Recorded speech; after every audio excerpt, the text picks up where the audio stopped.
become so feminine? That's on board. Okay. Did you get it? Free shipping on Vinted. Okay, I'm gonna do the Chantel Lana Del Rey vision. See if it sounds less sleazy. It's probably more sleazy.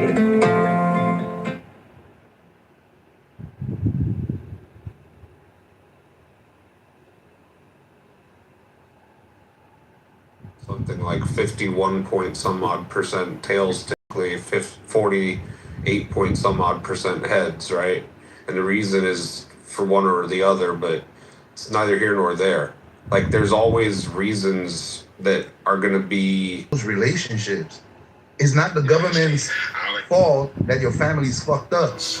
When parents die, other family members, like their brothers and sisters, or their grandpa, or their grandma, or their aunt, or even the church, if you're supposed to be, it's probably best if you get involved with the church.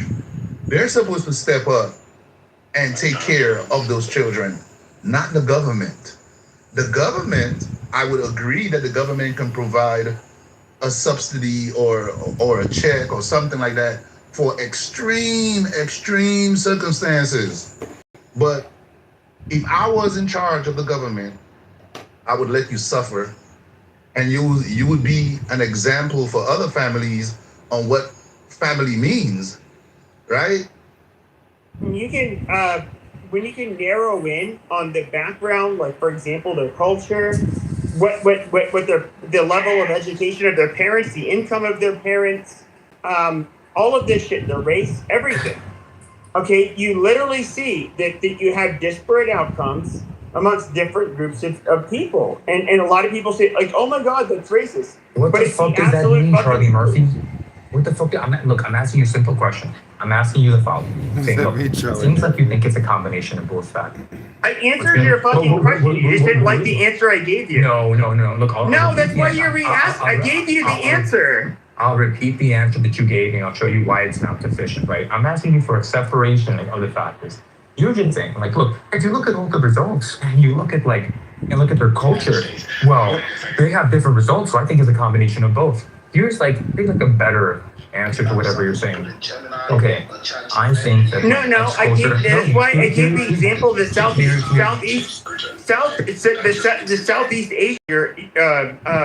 Asians. The reason I gave that example is because that's a group of people that largely came here as peasants. They came here dirt poor. With that, they didn't go to college. Their parents didn't go to college. If you listen to the debate, can you give me information hold on. Okay, Monica, Karen, stop. I see the But they literally had. These are cultures that do not have any of this legacy that you would see today in China, Japan, or South Korea. Yet, they absolutely have done well. Wait, look. I'll just exemplify the Trojan horse you're trying to put in. Okay, so it's like you have a very simple problem in this debate, right? You have a very weak position, and you really want to say on a genetic level, blank is inferior, because you just don't have any facts to be able to do that. Okay, but you don't have any facts that's stupid, because you don't have any facts. All right, moderators, I don't want to center myself, but of all the rooms that I could center myself in, it seems to me that this would be the one. Wait, let me do you guys mind, Incan, that we can have just a moment to talk about the spontaneous debate that happened? Okay, let me finish this. Okay, so here's what you're trying to do. Okay? You need some way to be able to say, I'm accounting for culture. It's like an algebraic equation, and on both lines, I canceled out culture. Now, if you just come out and say that, obviously, it would be major contention with what you want to say, right? But what you're trying to say is look, these people came as refugees, therefore they're work to support you entirely. In fact, even if I gave you the benefit of the doubt and said that the government was their parent, and that is my argument, again, a parent's job is not necessarily to spoon feed and cradle and fucking take care of every single little thing and do your homework for you. They protect and provide protect and provide. That is almost literally the purpose of government, to protect the things that we believe that we have the opportunities to pursue if we want, and to make sure that those opportunities can be provided when we want them. Good point.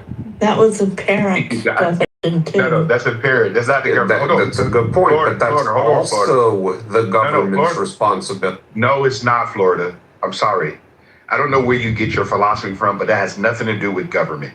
Okay? And what I'd like for you to do, no, Florida, 1 second. I just want you to do me a major favor. And because you like to research stuff, you want to prove people wrong, I want you to go and look up what is the actual role of government in the United States. The role of government in the United States. Okay?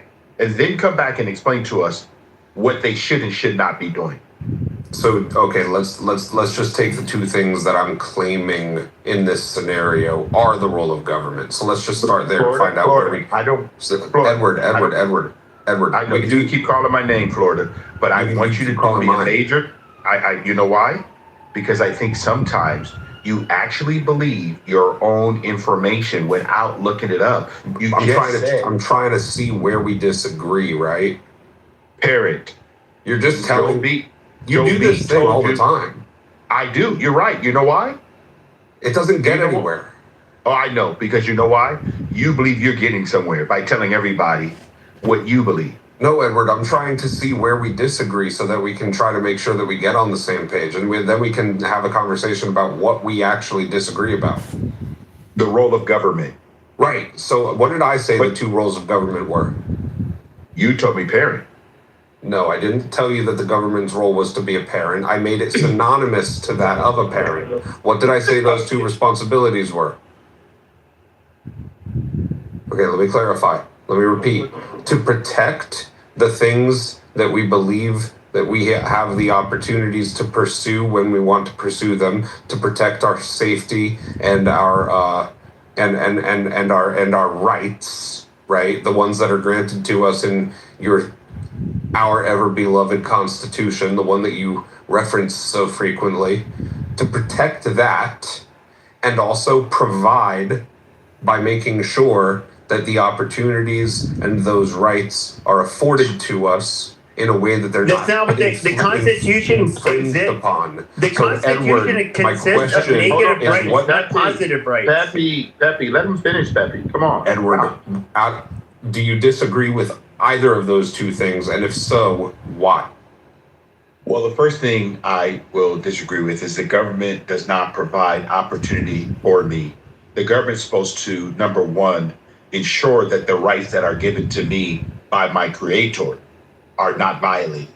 And when you tell me that the government is trying their hardest to make what you call opportunities for Edward, then the government now has got out of their role. And you can look at our Constitution. It tells you actually what the government's supposed to do. What is their actual role? We have actual documentation, the role of government and what they are supposed to do. And what they're doing right now, Florida, is not what they're supposed to be doing. The common welfare did not mean welfare. Okay? There's no way that the government should be taking care of other Americans, because they're taking money from taxpayers, people who are productive, and they're giving it to non-productive Americans. That's not the role of government.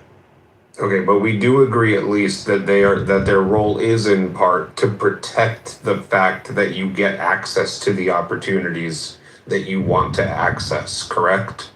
Oh, it's not correct. Florida, I'm a private sector person, right? I personally believe that everything that government put their hands on, they ruin. Tell me one thing that you believe right now, Florida, that the government does well. Protect the life, liberty, and pursuit of happiness for every man and woman in the country.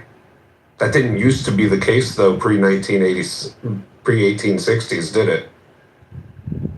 I have no idea. What you say it wasn't? Okay, so you believe Can I that? offer a contrast to that answer? Go ahead. Yeah. So the federal government's role in protection is to protect the general population from invasion.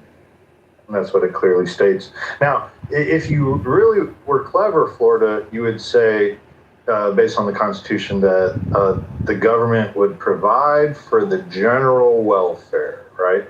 But that's been hotly debated. What does that actually mean? The general welfare is a subjective term, but I just gave you two gimmies right there. That's how you answer those questions.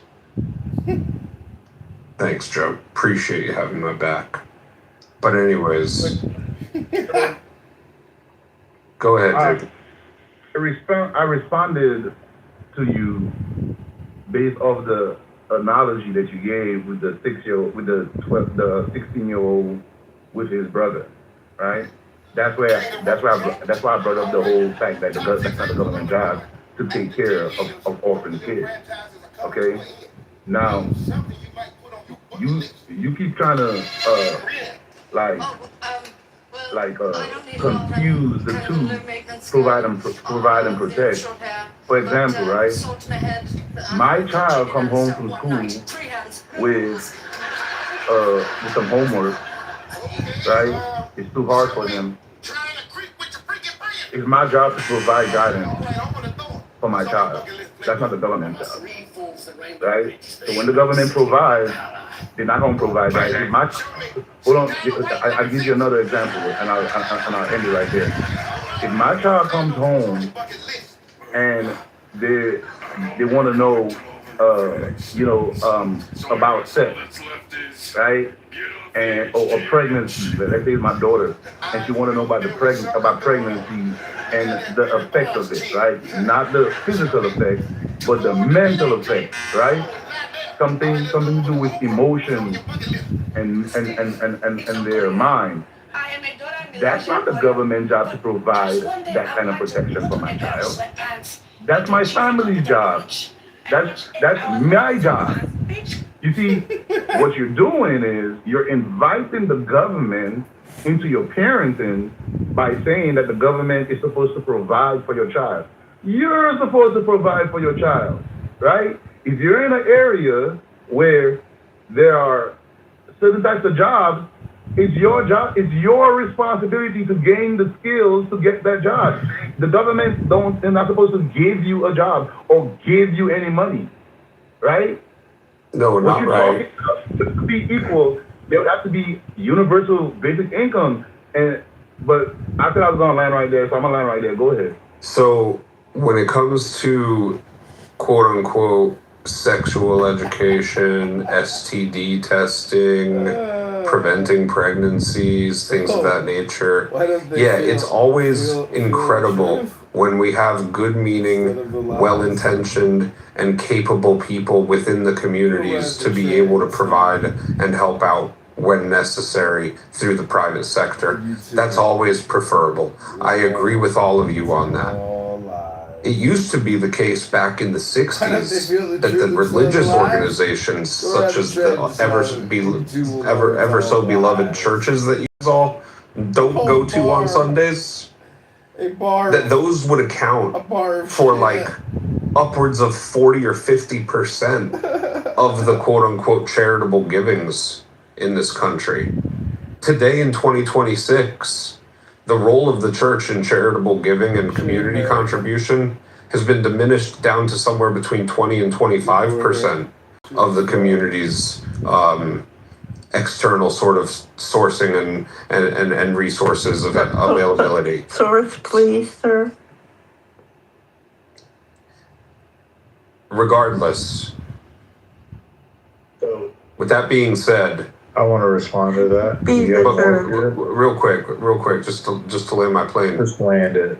When the parents in the household don't take that responsibility for themselves, you have to ask yourself, to Joe's point, if the role of the government is to provide for the general welfare of the people, beyond just making sure that we don't get invaded by fucking Al-Qaeda, but to truly protect and provide for the general welfare of the people, is making sure that your children have access to STD clinics, rape kits, general sexual education, Not your kids, because yours are well parented by you, but the ones that live in the house next door, who the 12-year-old is being parented by a 16-year-old brother. Isn't it beneficial for the general welfare of society that they also have access to those when they don't have anybody else to lean on? Because again, the church is much less likely to be contributing to that type of shit today than it was 60. So Florida, when the federal government begins subsidizing different aspects of charity, they are taking up space where the churches used to fill in. Would you agree that government over the last 60 years has taken on more of a role of providing for charity? I would say it's a inversely correlated sort of relationship. I'm not sure which one came first. Inverse is fine. So yeah, when the government begins subsidizing charity, then people will tend to drift away from helping those people. That's where I disagree, because I'm not sure which one comes first. I'm still talking, but I'll reference you. I don't mind dialogue. There was a great story of a president in 1921 fucking green bean that fascist a crazy hurricane had people. hit Texas, and people were, advocating for, we got to send money to help these hurricane victims. The amount of money that was being proposed at the time was a small figure. He refused to. He said it was not the role of the federal government to help in charity. He refused to go forward with it. The church groups and the communities stepped in and provided multiples in times of what the charity to the hurricane victims than what was initially being proposed in the federal government. If they had subsidized it, many people would say, oh, well, the government's got it. Why do I have to worry about that? And over a period of time, that tends to be where Americans tend to not provide charity as much the more government's involvement gets in. To your second point about sex education, when the government got involved with it, do you think it's gotten, has society gotten better because of it? You make these big views, and it's kind of interesting versus coming with data or receipts, what we call it, because I value work. And I know that when my wife and I we give out of the abundance of what we have and what we've earned. But it's kind of interesting that you make these comments. So just to give you guys an illustration, the church, the body of Christ, just in the United States last year alone, gave $151 billion. This is including all church giving and religious organization. It does not capture full charitable impact of religious Americans. That full impact was $617 billion fiscal 2025. Okay? Now I can share with you so you can understand side by side. 617.2 billion. Medicaid last year was 618 billion federal spending, taxpayers. SNAP, 112 billion. Okay, Social Security, 1.4 trillion, because we have so many baby boomers. 870 billion on Medicare. So when you make these comments and statements, there is so much value of the working population, the actual producers of the United States of America, is really laughable, because most people today do not realize what religious organizations actually do. Because you know why? They're charitable in a way that you don't see how many people they feed, how many people they house, how many people they clothe. They do so much more than the federal government could ever do. So I don't know why you would come on a platform and publicly say, well, the church is not giving the same way, when you yourself I don't know what kind of church you go to, but I've been involved in the body of Christ for 47 years. And for someone to come and speak out of turn makes me laugh. It's just laughable. Okay? Everything is documented. Okay? And I'm going to go back to the title, the value of work and skill. And because I get up every day and I give 10% and I give more to charity And my wife and I volunteer. We do whatever we can. We have different projects that we give to. You know why? Not just because we can, because we know that there are people out there that sometimes are just made some bad decisions. They're down on whatever that happened. And I want to be able to give a hand up, not a handout. So let's really be more factual versus us just talking about what the church or religious people are not doing. Hold on, Pepe, real quick. Let me just address that. Jesus Christ. You can take it right after this. But to be very clear, you said I didn't come with facts. I gave you percentages as a totality of the total charitable, nonprofit related givings to communities. Churches used to account for somewhere between 40 and 50% of that, if not more. Now, that's not to say that they're not giving 150 or 600 billion or whatever your reference number was there for that. It's to say that that 40% to 50% today is diminished to only 20 to 25% of the total share of the pie, regardless of how many total net dollars it is. Florida government has grown dependency, though. The dependency on government was different 60, 70 years ago. So what you're comparing are not the same figures. You're correct. And so everybody likes to talk about the immigrants that came from Europe. You're not real Americans, whatever. By the way, I literally, I'm going to be very open about it on the stage. There's people in here that know it. I'm not half Corsican. I'm half French, Canadian, half, one side of my family was English. I don't need it, or a quarter, I should say. And then it was like it's some Eastern European bullshit. But Anybody cares what the fuck your ethnicity is, retard. So I'm basically like creating a documentary now. I mean, I love that in a room of people.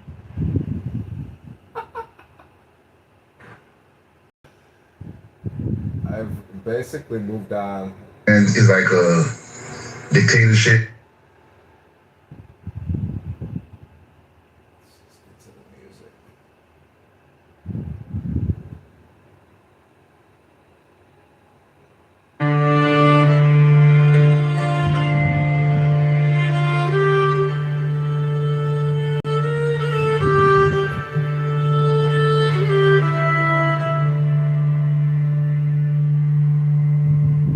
Long, oh, my son, hath been this digression from the plain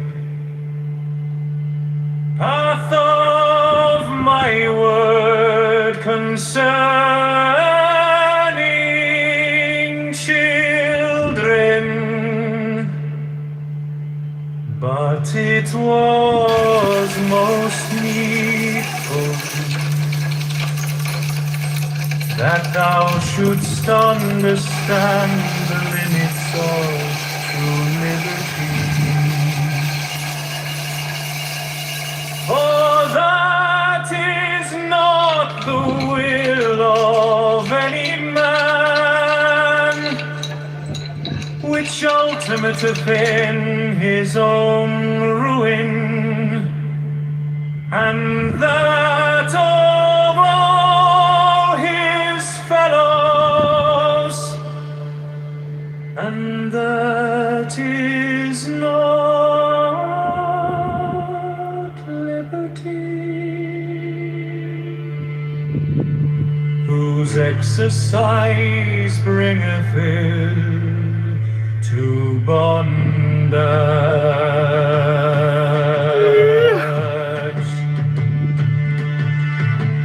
Thou mayst therefore assume that it is always an essential part of the will of any child to grow to manhood or to womanhood in health, and his guardians may therefore prevent him from ignorantly acting in opposition thereunto.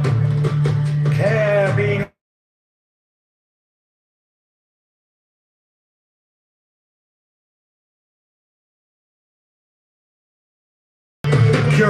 necessity than by forcing application to set tasks. However obvious this necessity may appear.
Devotes the remainder of his powers to the satisfaction of the other parts of his will. And because the people are ofttimes unlearned, not understanding pleasure, let them be instructed in the art of life, to prepare food, power, with variety of individuality, and to practice the supervision, right? They need somebody to always tell them what to do, right? If you tell them A and C, they're not gonna figure out B on their own, right? And so there's this idea that everybody's a genius and everybody deserves this and everybody. No, they don't. No, they don't. There's generational curses that are following some people, right? Their great-grandfather was a drug dealer, and because of that, he went to jail, and now the family's suffering because his income is not there, so they didn't get proper nutrition. So while you're in school learning well because your mommy and daddy's providing you with proper food, he's generational curse. He's in there hungry. That's not your fault. That's not your cross or your burden to carry, right? If his last name is James, that's the James's burden to carry, man. You got your kids to worry about. You got your family to worry about. And if you give them the proper, I'm gonna land right here. If you give them the proper upbringing, I ain't saying that it's gonna work 100%, but on a balance of probabilities, your child is gonna be okay. I'll land right there. I noticed what the difference is. Hold on, 1 second. Let me just run it so you guys, because I want to move, because I want everybody to go through and make sure that everybody gets a chance. But JP, one thing I want to say, thank you for your service. I've been in 54 countries. I'm grateful that we have an all-volunteer military, and thank you for your 20 years. I do not take that lightly, brother. I promise you, my dad was in the Air Force, and I'm very grateful for those who decided. Now, like my dad was drafted, back in the day, but I'm very fortunate. Okay, Mr. Florida, please keep it brief so we can get other people. JP, are you a religious man? Well, I think everybody's telling what they. God damn it, Matthew! He wasn't talking to you, fucker. He was asking somebody else a fucking question. Hey, Pepe. JP, are you a religious man? Yeah, but it's really not relevant to the topic, Florida. So we're trying to discuss the topic. Yeah, it's relevant to what he just said. I'm happy to discuss the topic. Well, I mean, right now at the moment I'm a perfumer, but I grew up on a farm. About 25 years I managed my father's farm. I grew up on an apple orchard. Actually, if you look at my profile, you'll see what I did. But yeah, basically grew up on an apple orchard just south of Detroit, across the river there. We grew about 40 different types of apples on 40 acres, apples, apricots, plums, cherries, prunes. And I had been, driving tractors, Landini, orchard mowers, cherry pickers, variety of different types of forklifts. I've got a class 1 driver's license, commercial license with air brakes. I was a machine operator for the city. What is the point? I was also a machine operator. Hold on, Matthew. Pepe, Yeah. Come on, bro. Pepe, this is not going to be a crash out room, man. This is not what we're trying to do. Okay? Let the man just speak. Okay? If you want to share what you do. He grew up on a farm. Like, that's cool. Pepe. Okay, Pepe, what you finish his piece. Wow, go ahead, man. Cotton Eye Joe, I'm in there from a long time ago. Where did you come from? Where did you? Right. So a lot of people, Edward Lynn, this is why I'm saying it, because a lot of people mistake me for being like a city kid and like a perfumer or artistic sort of guy. I have been shooting guns. My family's got probably about 25 different guns since I was like 4 years old, chopping and hunting. I can repair a variety of different types of engines, 2-stroke, 4-stroke, fucking all sorts of different things, right? And also I'm blessed, right? Because I think life is work and work is life. Like, yeah, it is true that I'm a self-taught perfumer. I'm one of like 2 self-taught perfumers that has a professional license in North America, because I had to memorize 4,000 materials. So I accomplished that as well. I've also got 7 years post-secondary education, got 3 different degrees. I lived in Tokyo for a decade, where I taught English to a bunch of brats. This is the most narcissistic shit ever. What is your fucking point? Well, Hey, Pepe, my point is, Pepe, hold on, Matthew. Pepe, Yeah. I just want you to do me a favor. When I'm moderating a room, could you please, Pepe, let people just speak? I know that it's hard, but you can do it. Okay, but he's man. acting like a nigger. I have to put him in his place. Discussing skill sets. Did he Not get really him? today. He had to have kicked him. Right, Thank right. you. So skill sets, what sort of skill sets do I have? My perfume, Edward Lynn, I started off, my wife and I had come back from Japan. Her and I were sleeping in our living room while we were renting out our bedroom. I was buying $1 and I was washing buses at night from 8 o'clock at night to 6 o'clock in the morning during COVID. And then during my free time, I was teaching myself how to make perfumery. I started off by buying fake essential oils from the dollar store. Now I've had my company for 9 years. I sell perfumes all around the world. I have quite a few number of skill sets. I think that this is the first time I ever sort of flexed on Clubhouse, but I have a very wide variety of skill sets and life experiences, lived in different countries. I've been to dozens of countries myself. Anyways, life is a giant adventure. There is no...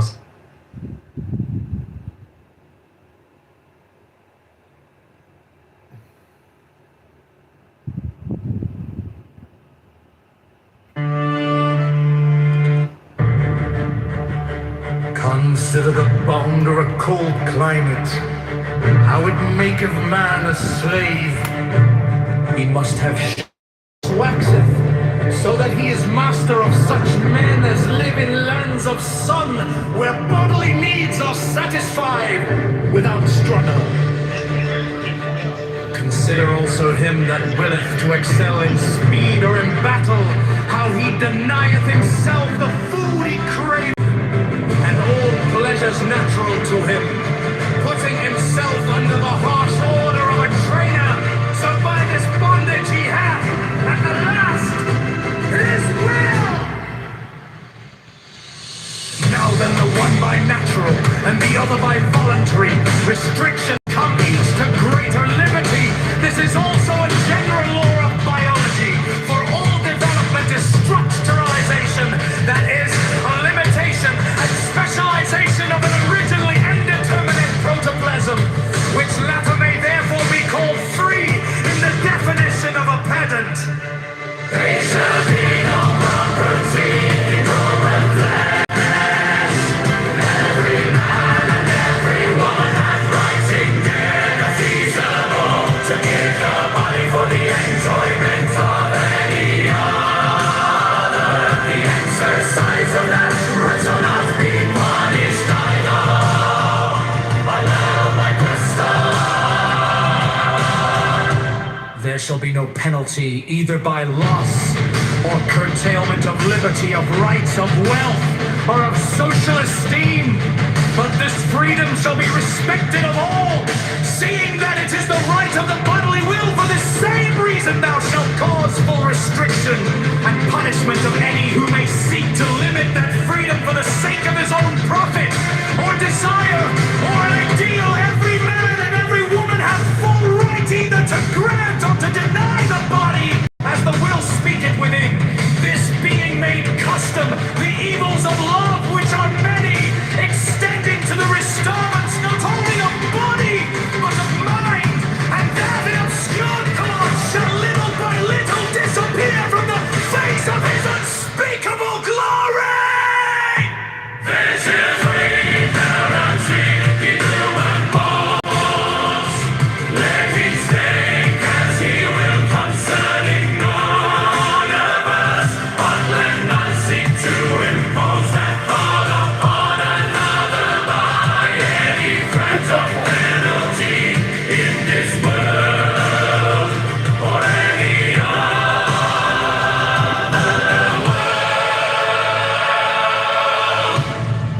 Look now, though I enkindle thee to effort in thy way, yet it is the way of thy will, and I say not even that thou dost well to haste therein, for the whole matter rieth in thy will, and to force thyself against thy nature would be an obstacle to thy passage.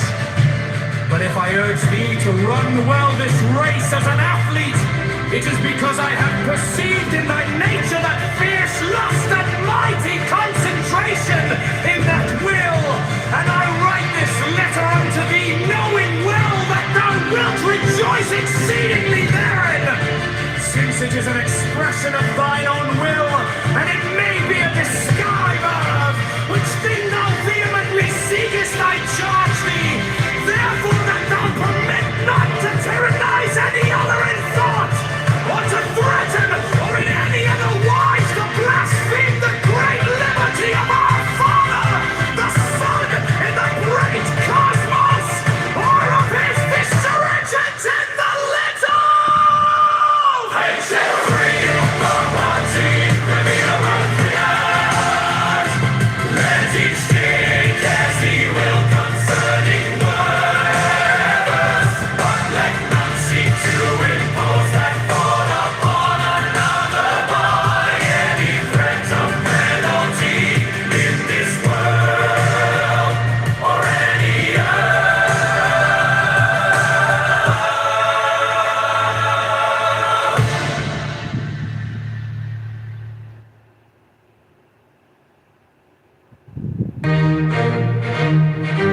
God the eternal, he begets not and is not begotten.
high tuitions that matter, crime and property taxes. I'm willing to bet that the trains will still be homeless shelters all winter long. I'm willing to bet you won't let Chicago police arrest the legal age AK lawbreakers. You want this car?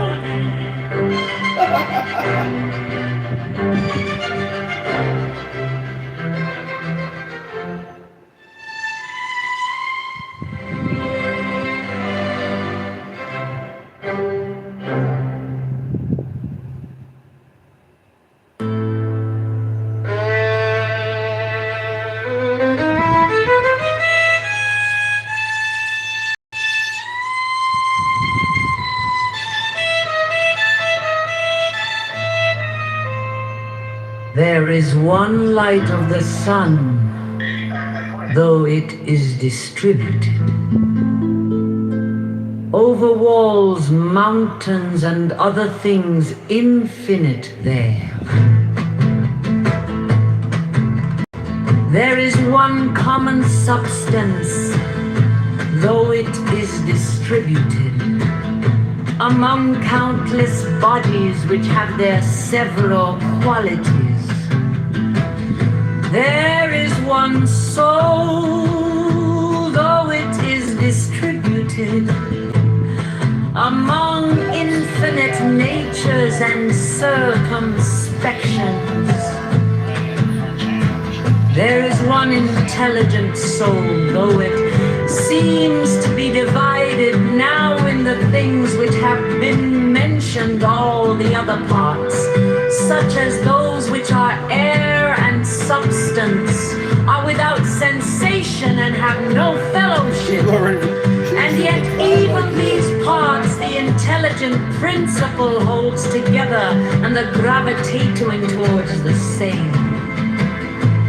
But intellect in a peculiar manner tends to that which is of the same kin and combines with it, and the feeling for communion is not interrupted. Man, thou hast been a citizen in this great state. What difference does it make to thee whether for 5 years? For that which is conformable to the laws is just for all. Where is the hardship then? If no tyrant nor yet an unjust judge sends thee away from the state, but nature who brought thee into it. The same as if a praetor who has employed an actor dismisses him from the stage. But I have not finished the 5 acts, but only 3 of them. Thou sayest well, but in life the 3 acts are the whole drama.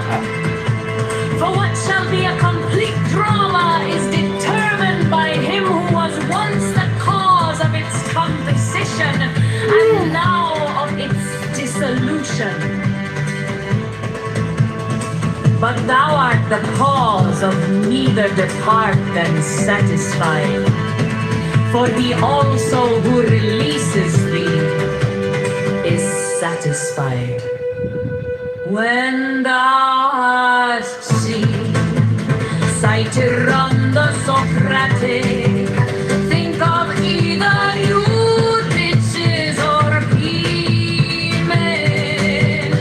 And when thou hast seen Euphrates, think of Eutychian or Sylvanus. And when thou hast seen Alcaifron, think of Tropeioporas. And when thou hast seen Xenophon, think of Crito or Severus. And when thou hast looked on thyself, think of any other Caesar. And in the case of everyone, do in like manner. Then let this thought be in thy mind. Where are those men? Nowhere. For nobody knows where, for thus continuously thou wilt look at human things as smoke on nothing at all, especially if thou reflectest at the same time what has once changed will never exist again in an infinite duration of time. But thou, in what a brief space of time is thy existence? And why art thou not content to pass through this short time in an orderly way? What matter and opportunity for thy activity art thou avoiding? For what else are all these things except exercises for the reason when it has viewed carefully and by examination into their nature the things which happen in life? Until thou shalt have made these things thy own, as the stomach which is strengthened makes all things its own, as the blazing fire makes flame, and the brightness out of everything that is thrown into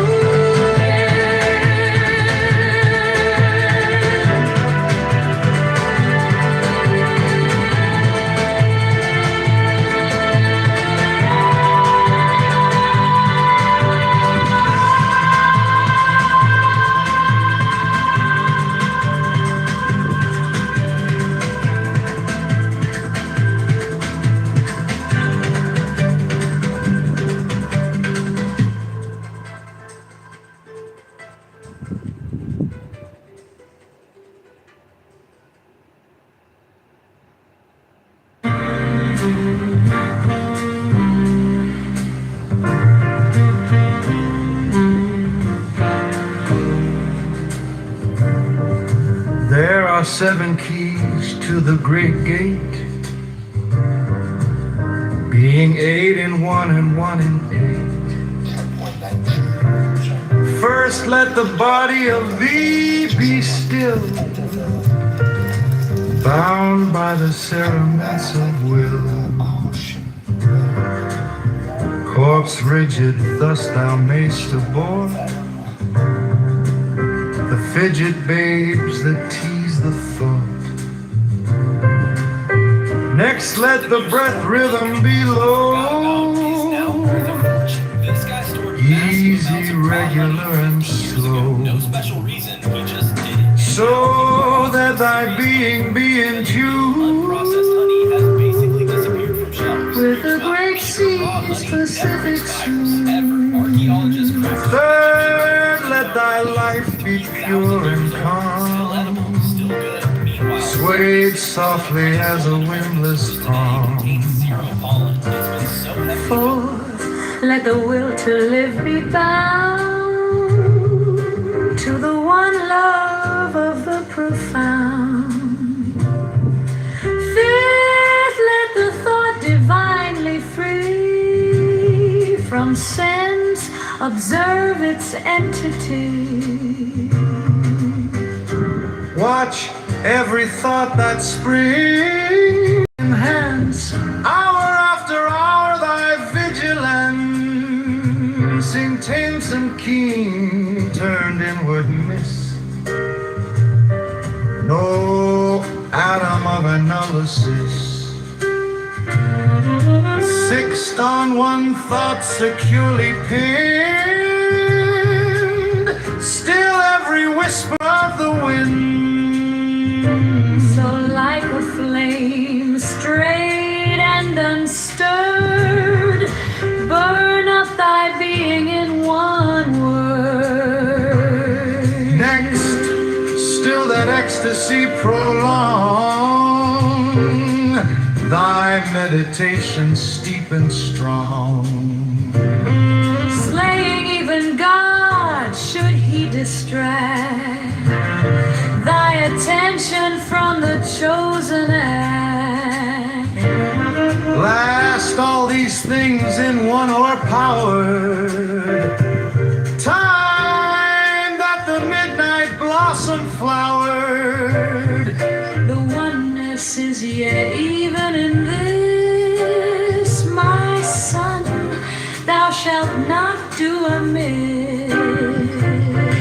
thou restrain the expression, shew thy glance to rapture's darkling root. Discarding name, form, sight, and stress, even of this high consciousness.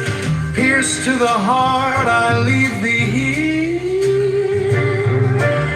Thou art the master I revere, thy radiance that rolls afar. O brother of the silver star. Crowley,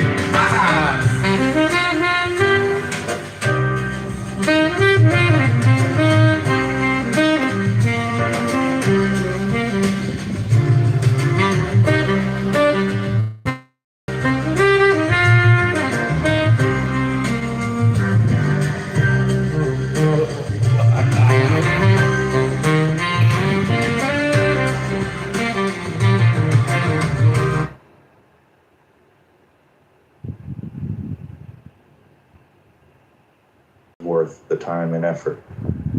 I don't know so much today. I think the landscape's changed a lot.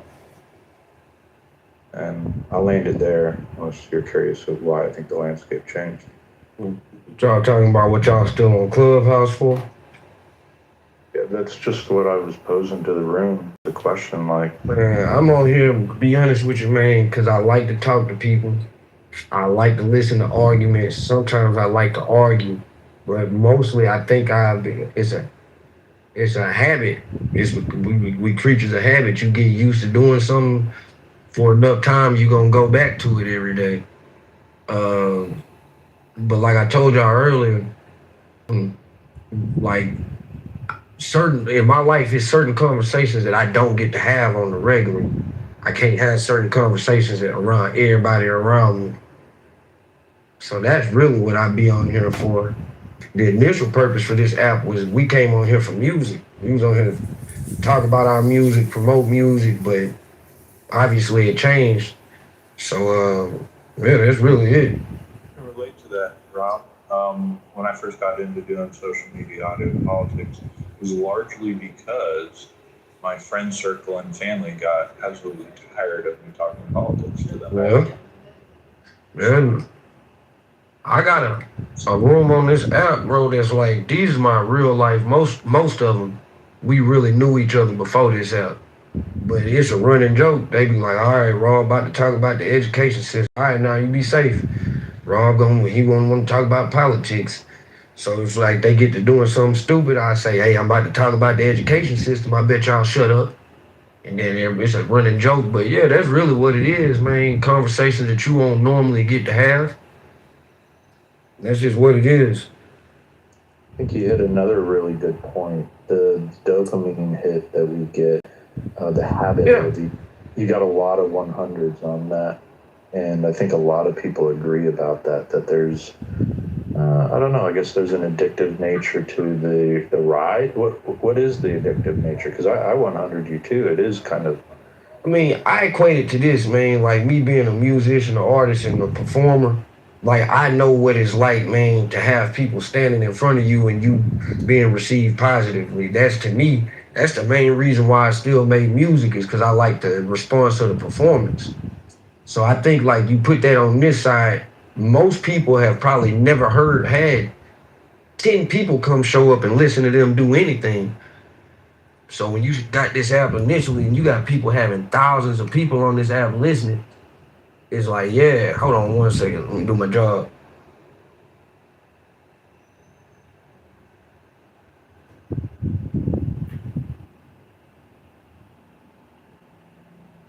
You know what draws you to the stuff?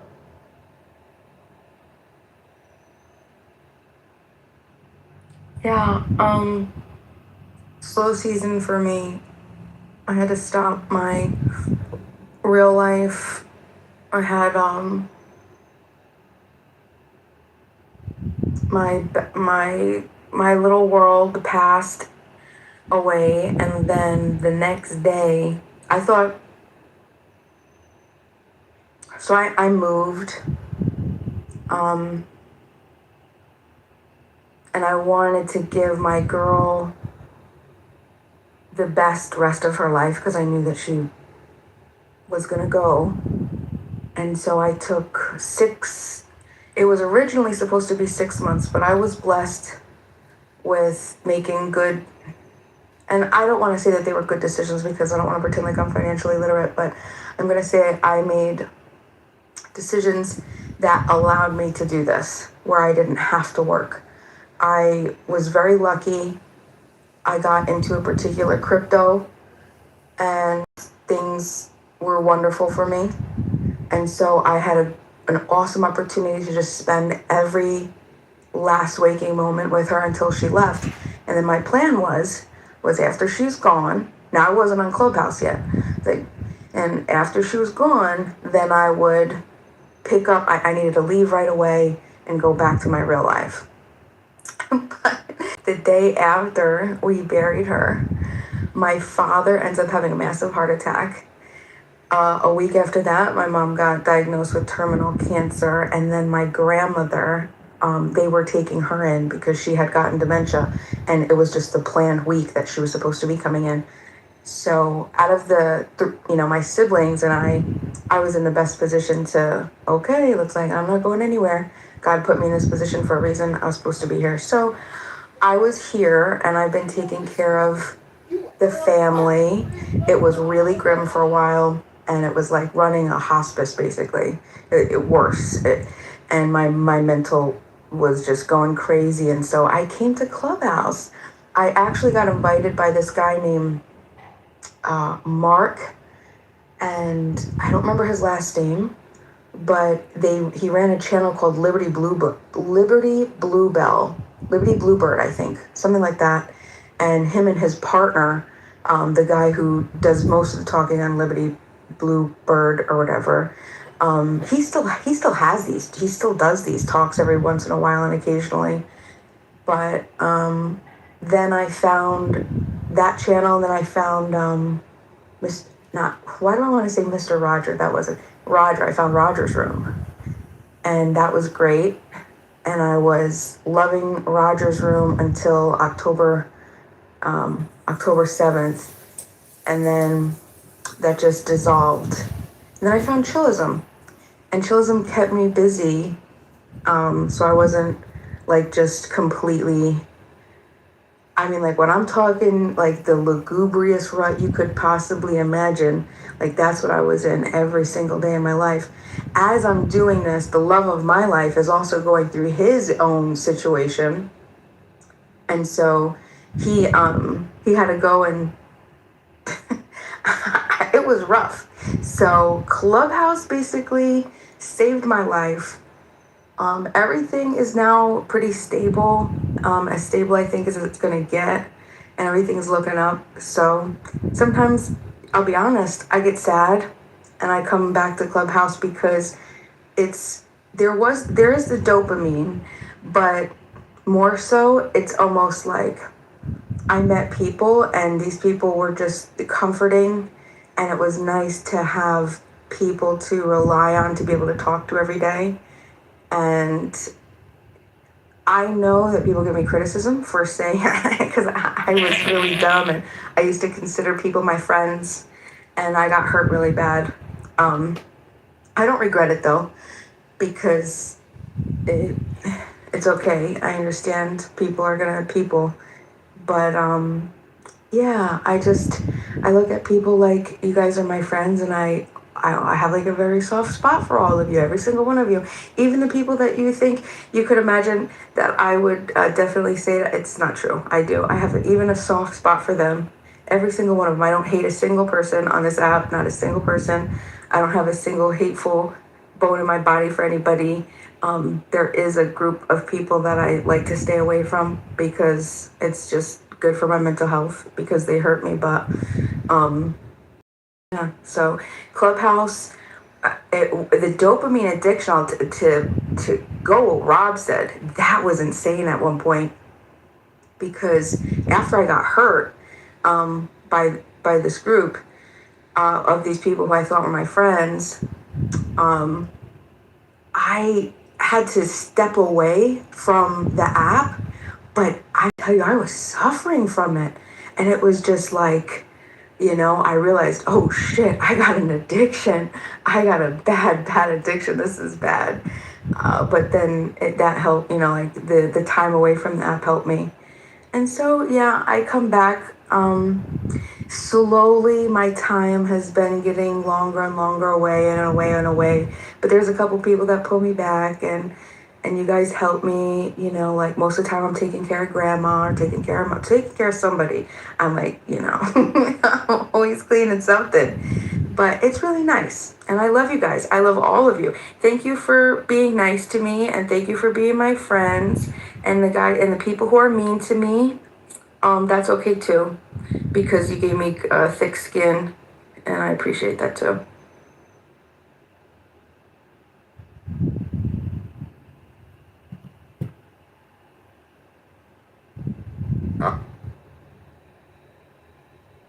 Found he had repeatedly lied about his charitable fundraising and his publisher self-editing his online biography to remove false claims and tone down claims about his fundraising. Let me see what else I can find. Well, the important part is his real issue. And like with Rayaba and makeup, because that makeup. There's some pushback. He did get caught on a hot mic saying he could grab women by the pussy. And you also understand that he lost a civil suit of this woman. He's gonna pay, no, let me finish. He has to pay her multi-millions of dollars because he sexually assaulted her in a dressing room. So the fact that you are sitting here saying this is good for his image and good for his clicks on Instagram, you're delusional. Yeah, but that's not what I'm saying. Listen, when people date, what do they do? Bro. I'm asking you a question. When people date, what do they do? But I'm trying to respond to her to show her like how there's a incompatibility in what we're talking about, right? So no, you're saying you're responding to my question. I'm responding to yours as well. You mentioned you responded to mine, so I'm responding back. Well, I'm trying to respond to her because she's obviously not talking about what you and I are talking about. We're talking about business in the general context, right? She applied two different. Harassment and being a pedophile has nothing to do with business. What are you doing? I'm telling you that the two instances that you gave me, even though we could have that conversation, you don't start a sentence with, I'm telling you. You can't rationalize with a woman, bro. This is horrible stuff. You know why? Because I am a woman that was very insulted by everything that he said. I just so said until you get in the skin of a woman, you don't get to understand how offensive he is. I'm saying that you and I are not talking about the same thing. Okay, I'll go on mute. Maybe you're the same kind. I'm saying that you and I are not talking about the same thing. I'm only pointing out a mismatch in commitments in what the conversation of the dialogue is composed of, okay? We're not talking about the same thing.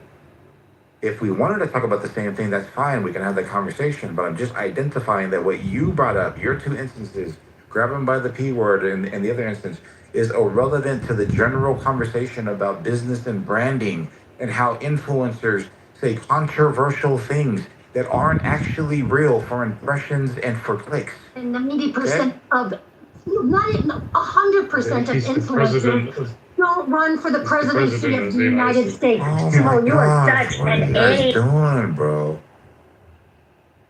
This is crazy. I just parsed out what she was talking about and the general conversation about business. Yeah, but then branding. hold on. But if it's good for branding and things like that, why is he not doing other things that Like other what? entertainers and I don't know, like going out skydiving or doing some crazy shit, like I don't know, partying? Nothing, because he's 80 years old. And you don't think those people drink and shit, bro? Like, come on, what are you talking about? No, according to him, he hasn't had one drop of alcohol. You don't think he had a social life? Like, we've seen his like social life, like him on yachts and him like sunbathing and him just doing things like with little girls, bro. Honestly, no, what I'm saying is like it's an excuse for physics, entertainment. It's good for business. Guys, listen to what you're saying. You're saying that when he was a private citizen, we were able to watch him on The Apprentice. We were able to watch him on like. Why is he not doing all of these same things?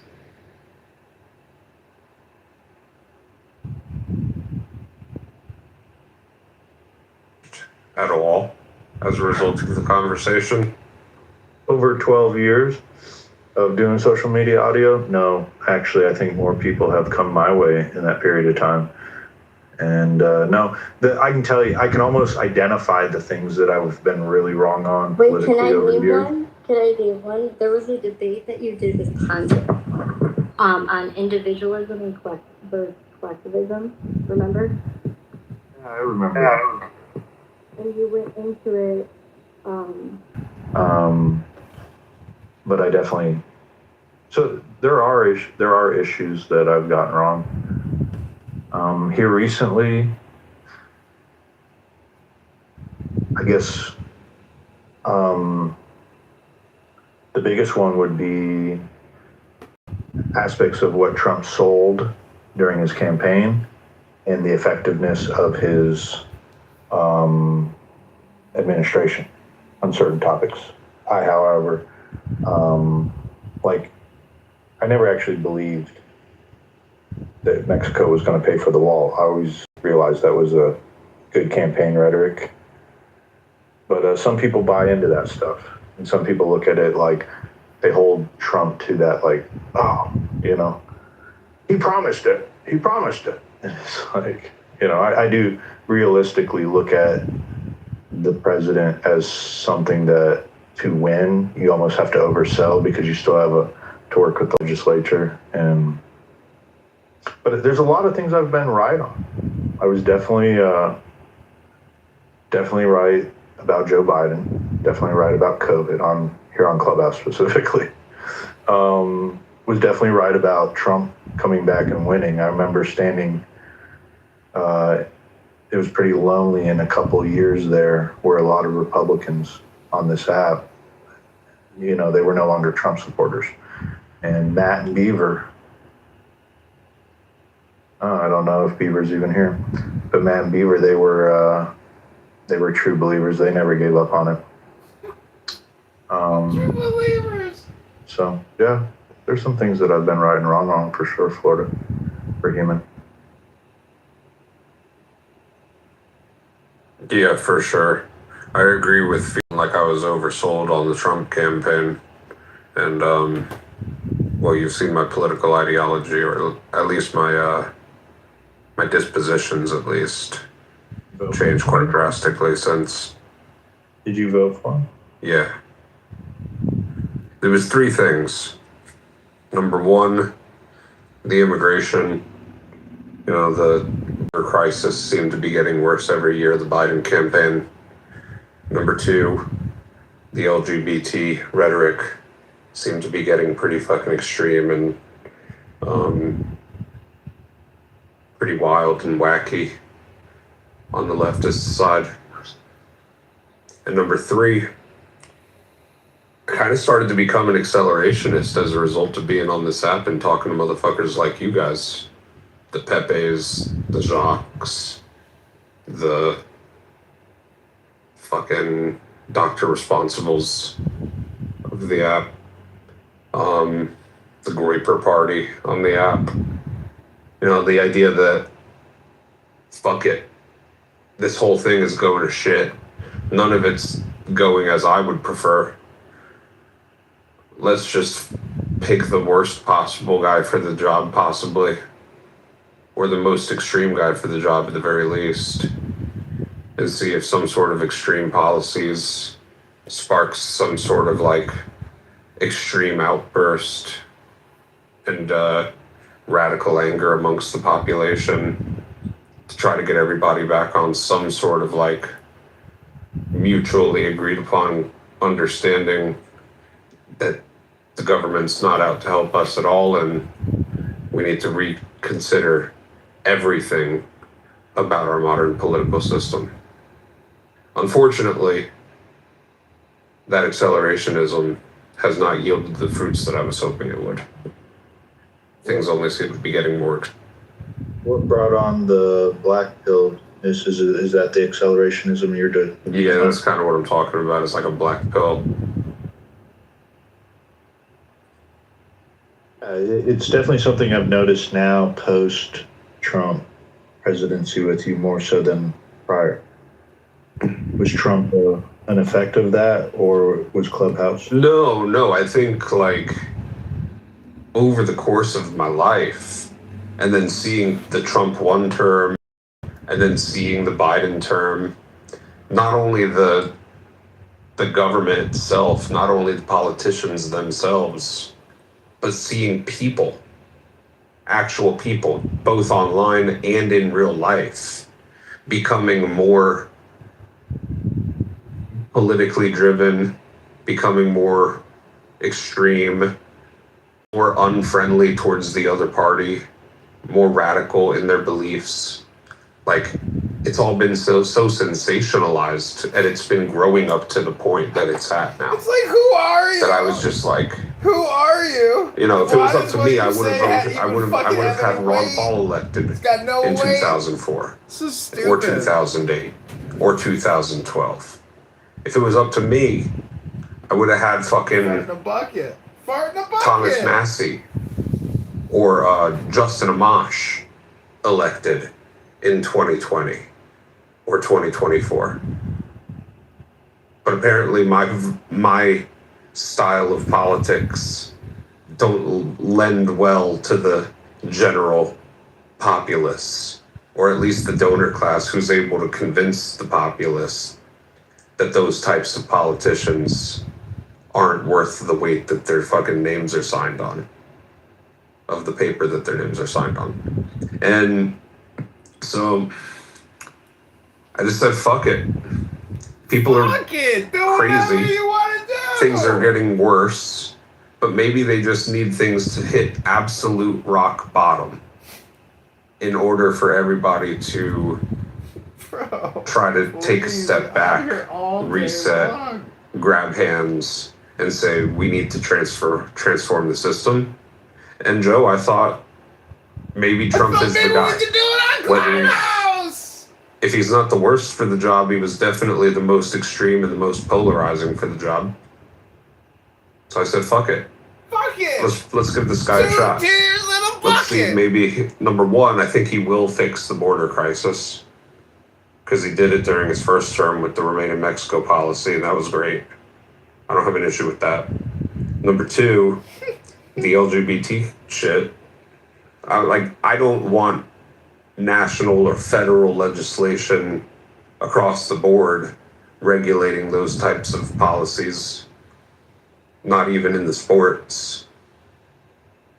But it was certain to me that it was about to get to the point where there would have been like federal protections included in Title IX, specifically for transgenders in women's sports, if we had let another term of the Democrats go by so easily, because they were damn close. Yeah, I just figured, fuck it, let's just throw the hands against the wall, let's see where the shit goes, and the accelerationism side of it, bro. I'm not an accelerationist anymore, because clearly this shit ain't working. We're accelerated, bro. We're all the way there. We're at batshit crazy. We are at fucking midnight on the doomsday clock, on the Civil War clock. I'll offer that I have it where my difference of perspective is when it especially comes to politics. If you click on my profile, I have a little slogan, and we exchange ideas. All my political social media apps have the same thing. Years ago, and I was trying to think about where I learned it from. Someone definitely taught it to me, though. It wasn't a brilliant idea, like most political ideas. They're passed on from generations before us. Is that to put your faith in the idea and not the man, because the man will always disappoint you. So I look at it as ideas, moving ideas on the, I mean, most people have talked about it before, are familiar with the Overton window, but look at it like a field, like you're competing on, like a football field, and you're moving your idea down the football field. And there's one end that's extreme, or the other end that's extreme. And like immigration is something that's one of my top issues, right? Abortion is one of my top issues. The economy is one of my top issues. And how we want to affect the economy. And I look at these politicians as they're a jockey on the horse of that idea. That horse is an idea, and they're just moving it along. And it's like a relay race, and they move it, we take so many steps forward, then sometimes the other party gets power and they move those ideas back the other direction. And I'm just hoping I get one of my ideas that I support to take off and it run the direction I want it to and cross the finish line. However, I do realize that men will fail, men are fallible. They're not perfect in any sense. And then over a period of time too, they change. They become, they become the power brokers, and they were the ones fighting the power brokers. And then, we don't get to see in the campaign when an outsider comes running up, what is it going to be like when he actually wins the field? And how is the old guard going to treat him with that?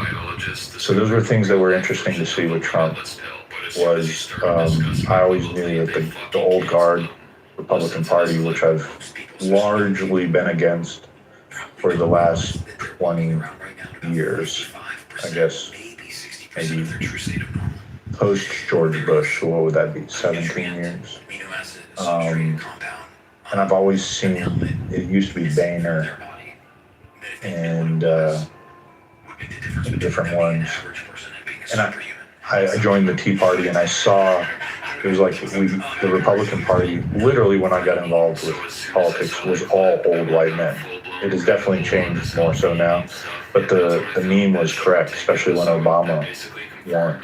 And I remember going to one of the Republican leadership conferences, and one of the plans was like, look, we have to change the way our party, the optics of it, the way it looks. We have to get new blood in there. But what was interesting was watching how old guard Republicans, while they spoke a good game of wanting to get new blood, they didn't really want new blood in the party. And they do everything they can to destroy new blood coming into the party. So I think, to see that while power is the goal throughout politics, the gift that we receive is the advancement of our ideas. So if there's any wisdom to take on, is it's kind of like, I'll leave you on this thought right here. Trump mentioned one time, right? Bessence mentioned it. I don't think it's got a lot of traction at the federal government level, but first time I ever heard a sitting president say anything about, well, we want to replace the income tax with tariffs. It's literally a moon, out of the park, space cadet kind of idea that used to only be prevalent on the internet, right? We're going to get rid of income tax. However, I never heard people in the highest positions of power say things like that. Now, will Trump be able to deliver on that? No, he's not. But would I rather him try and fail and advance that idea and get that message out there? Because rather it being in some 4chan forum being discussed, now it's being discussed at a greater scale because more and more people are involved. And hopefully maybe the next president or president 2 or 3 down the line gets rid of the income tax and replaces it with some other form of taxation. Replace it. And Trump is more or less just carrying that idea, even though he doesn't, he under delivers on it. I don't know. Take it as you want. Yeah. I'm less ideologically driven, I guess. I'm more open to like being shown that the ideas that I think like utopia-ish about, I'm more open to those being proven wrong if they're wrong, and if they're just bad ideas, then I'm fine with that. And I hold no like pride or sense of ego about like knowing that I had the right idea the whole time and watching it come to fruition. I just really want to see things he had the original get better and idea. see things turn around and see the fucking national debt decrease. I used to be some sort of like laissez-faire free market capitalist sort of libertarian, right? I used to be very much in the camp that Bima's in, Oh, really? But what I've seen over the course of the last decade or so is like legitimately the monopolistic tendencies of free market laissez-faire capitalism kind of coming true before our eyes, and between that and crony capitalism as well. Don't forget the crony part with all the government handouts, the socialism for corporations, you know, the grant money, the public buyouts, the public safety nets, the bailout money. You know, we're creating little fucking oligarchs and technocrats and trillionaires through all of these things. Also, grand utopian. And utopia. It's just not working the way that I once thought it did. So I'm much less excited about that sort of like free market capitalism anymore. I know Ron Paul hasn't changed much, but that's okay. Ron Paul's an old fucking man. He doesn't have to, right? But like, it's not working the same as I thought.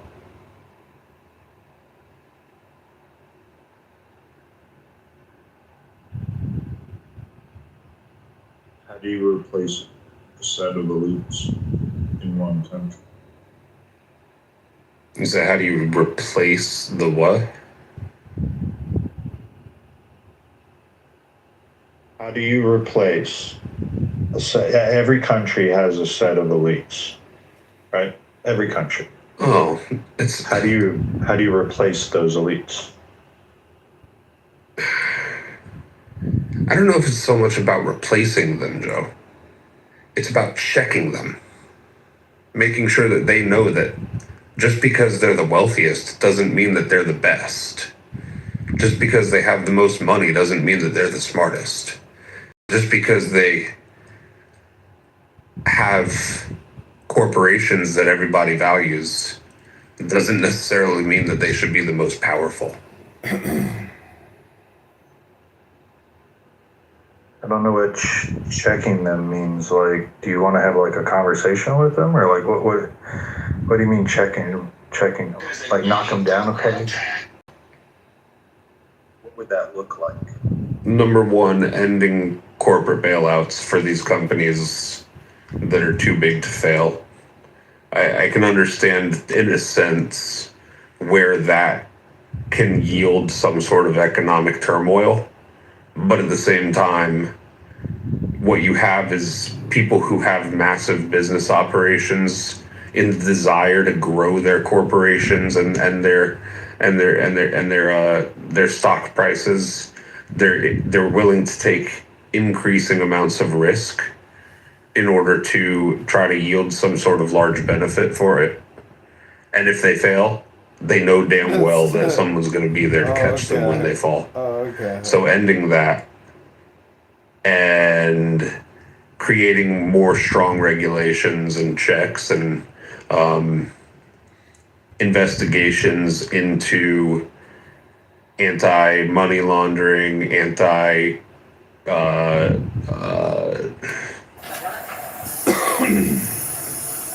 collusion, monopolization, data privacy, selling the whole selling people's data. I mean, like, you think about like the value of X and Meta and Clubhouse even.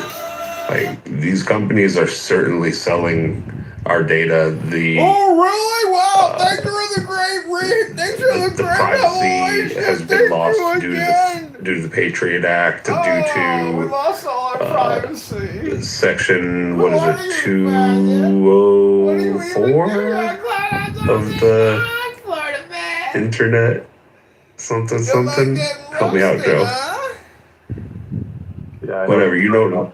But I guess really your grievance though is checking the corporations that the elites operate, right? Great, more great insight by Florida Man.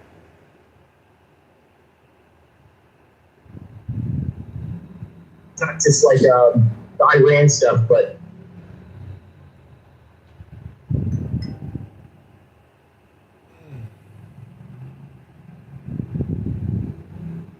all their infrastructure to like stop them from being able to acquire some nuclear capability, like in the future tax, right? Like that's our there objective. was no need to do that because we had an agreement to limit any potential for them to build nuclear weapons the day beforehand. Oh, and they always stand by their agreements, right? No, but yes, they have. Wait, is he saying that Israel's actions are completely separate to the US? Is that basically what you're hinting at? That's not what I said. Not even to. Stan, No, he said something about. He said something about that was Israel's aim, Israel's mission. Oh yeah, like on Israel's roaring lion, on their military objectives, regime change was one of their. Yeah. Yeah, but the point is, Stan, that argument about us having Iran's nuclear under control, the first day of negotiation with Jared Kushner and Iranian officials. Okay, please don't. You said it yesterday. I debunked it yesterday. I don't want to do. What did you debunk? That's what they said. It was a negotiation, but after that, after the first statement, they came to an agreement that solved everything. Or they basically had an agreement that solved everything. They just needed to dot the I's and You're taking an aggressive approach of analyzation. Like you're saying that you know what. No, I'm not saying what I know. I'm saying that the article I shared with you showed where they were, and it was verified by multiple sources. I'm saying to you is, regardless of if you're trying to say it was a negotiation tactic, threatening the United States with nuclear weapons, game over, right? That's it. Like if that. But there was no threat. There was no threat. Well, why would you make one then in negotiation? Okay, there was no threat. Why? Because first off, what Kushner and Witkoff say may not be accurate, but they effectively. It undermines that model, which is even a bigger threat to the United States than the ballistic missile arsenal or the proposed nuclear threat. Okay. Well, there's two ways to do this. One, you can argue it threatens it. I think on the flip side, you could argue that it provides it a lot more strength to the BRICS program, because once again, the U.S. is taking its position and being a bully and forcing people to do what they want or otherwise threaten them. So if I was a BRICS nation, it would be a further reason to want to avoid operating with a bully. But it doesn't matter. And not all American politicians are bullies. We did not have to make this choice that way. So it sounds like leftist. It sounds like communism. Yeah, Black. All right, so Black. So these are the numbers that you would add to your 180, right? Like you would add the G7 acceleration fund. You could add the 50 billion from the Russian frozen assets from the United States of America supplemental. You could add. So there's 7 other categories. But those are military spending, right? Those are other categories. No, I'm just talking about the American taxpayer, like what the American taxpayer is on the hook for. I mean, that's not the way you worded it in the beginning. But no, wait, hold on. That's exactly what we were talking about. The gentleman here. Talking about that, or that's what you worded it? All right, so the gentleman here was talking about he didn't sign up for, as a taxpayer, to fund this conflict in Iran. So my question to him was, well, did you sign up for the Ukraine one? Because we spent up to $400 billion to this date. That was my statement. I mean, it's not. when you say that, that's not an accurate statement. I understand the sentiment, but the statement itself is not accurate. We spent 180 billion in military spending approved by Congress. That's all right, here. The problem here. Yeah, the problem here is that you made an assumption that I was talking about something that I clearly wasn't talking about. I'm speaking about all spending, okay? So when you hold on. So when you say I made a mistake, I think that you should offer an apology for you making a mistake. Just for the record. Just for the record. Okay, fine, but I'm not saying you. I'm not even saying you made a mistake. I'm saying your statement was inaccurate, but the sentiment, I understand what you mean. My statement was absolutely accurate to the context of the taxpayer being on the hook. I can't. I've enjoyed being divorced for like a year, just so I don't have to deal with this. Yeah, I just don't understand how like you narrowed the domain to military spending all by yourself. Like, how'd you do that? Because normally when people say Okay, there you go. Thank you. Conflict, they're talking about military spending. Right. Normally, right? Okay, so you have a different thing. Okay, I'm learning, you know. Like, Or you can come up by unmuting. Yeah, we're talking about a different thing. I just don't understand like why these people don't understand that this conflict right here carries more of a United States interest than Ukraine does. We spent $195 billion. No, gentlemen, we spent $195 billion in Ukraine since February of 2022. According to the U.S. Okay, Samoa, just let me finish a sentence. According to Congress's website. So you can say that, and we've spent $37.5 billion since we've been in Iran as of July 26th.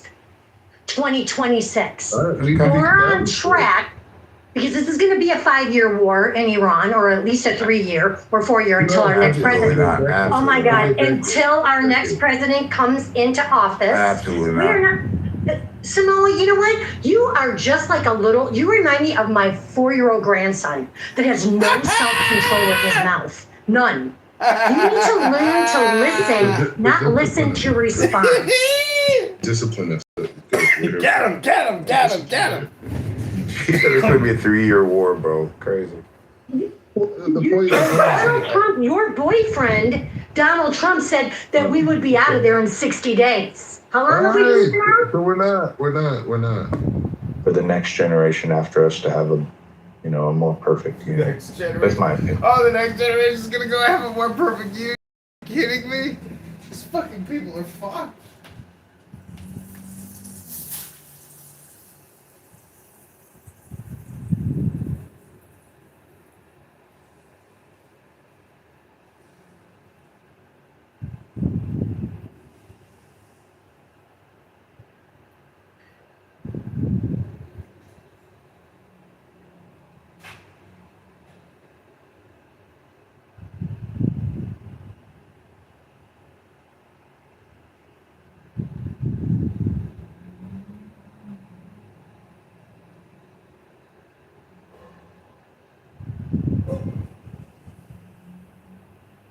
Okay, well, that'll be the conclusion of the room if no one else wants to discuss the topic.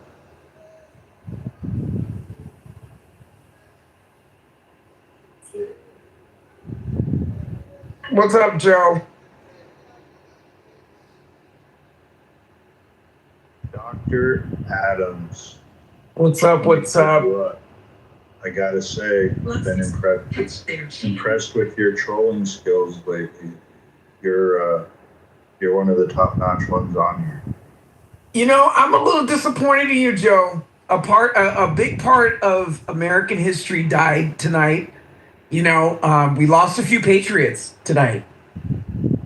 We really did. Dolly Parton and her tits. That's a whole group right there. And I feel like, you know, you guys just kind of glazed over that. She's done a lot for this country. We love Dolly Parton. Even the president, he's going to have the flags, you know, lowered to half mast for Dolly Parton. God bless Dolly Parton.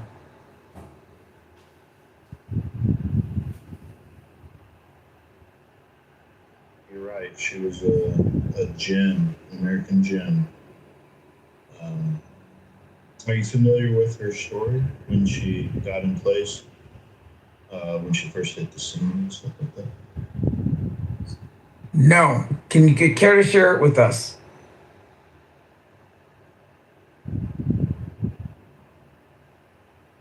And what's that song you like? Which one? So much? By Porter Wagner. You ever heard of the? Oh, Sad Side Mine. You ever heard of the guy Porter Wagner, Adams?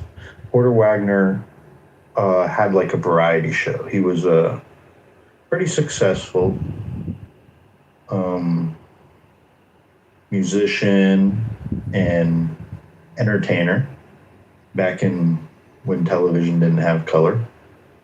And he found Dolly Parton and he signed her to a lifetime contract. Pulled her out of the hills of Tennessee. And it was a pretty big deal when she broke that contract and was able to go out on her own. And she worked her whole way up.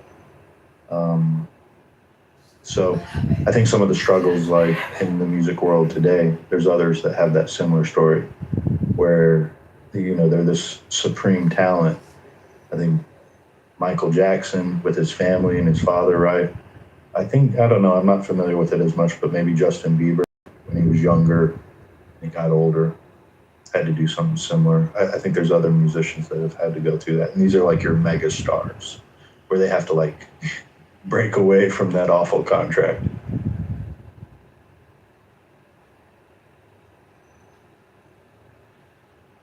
Yeah, it's very sad. Very sad. You know, there's tons of people on the boulevard right now, lots of cameras. Strangely enough, the Scientologists made their way out there, Joe. It was very bizarre. The Scientologists out there trying to hand out flyers to people just mourning Dolly Parton. It's something to be said. It really is. She's a good woman, really good woman. I would say out of anybody in Hollywood, she's probably one of the least problematic celebrities that, you know, we've ever witnessed in our lifetime.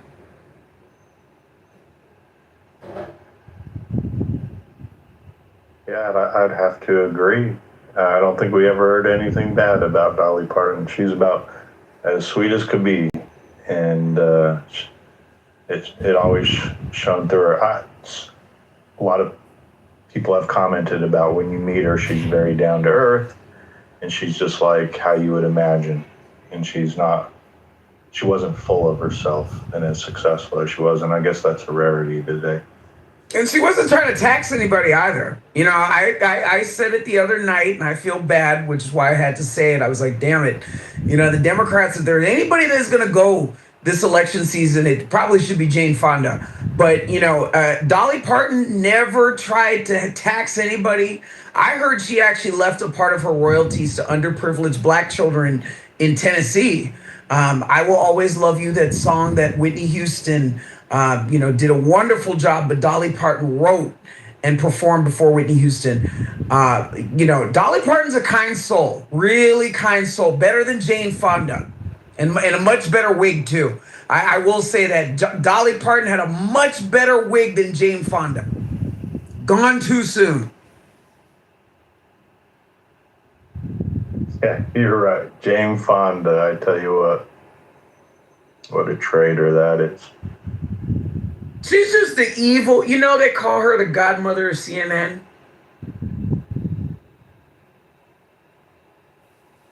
She kind of was. Just evil woman. Evil woman.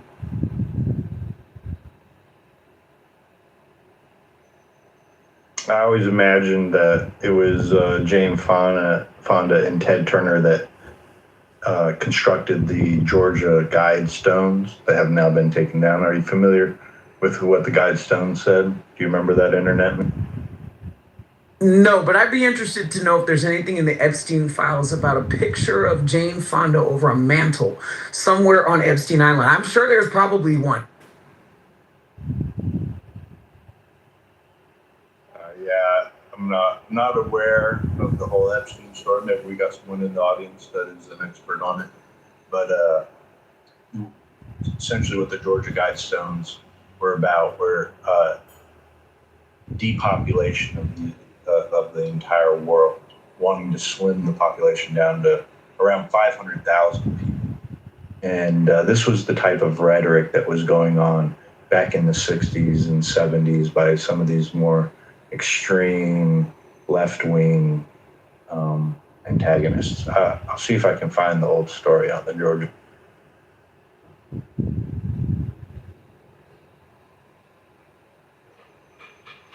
That's terrible. That's terrible. Who you think's going next, Joe?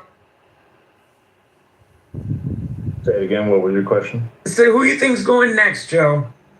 Oh, I guess it goes in threes, right? Yep. Are we going to take bets on it? Yeah. What's Cauchy say? I don't know. I heard Dick Van Dyke is still alive.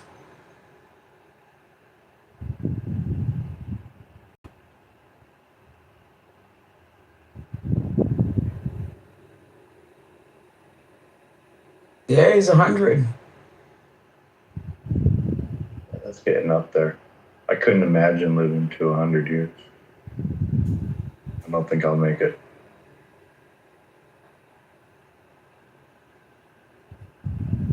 How old is Chuck Norris? He's dead.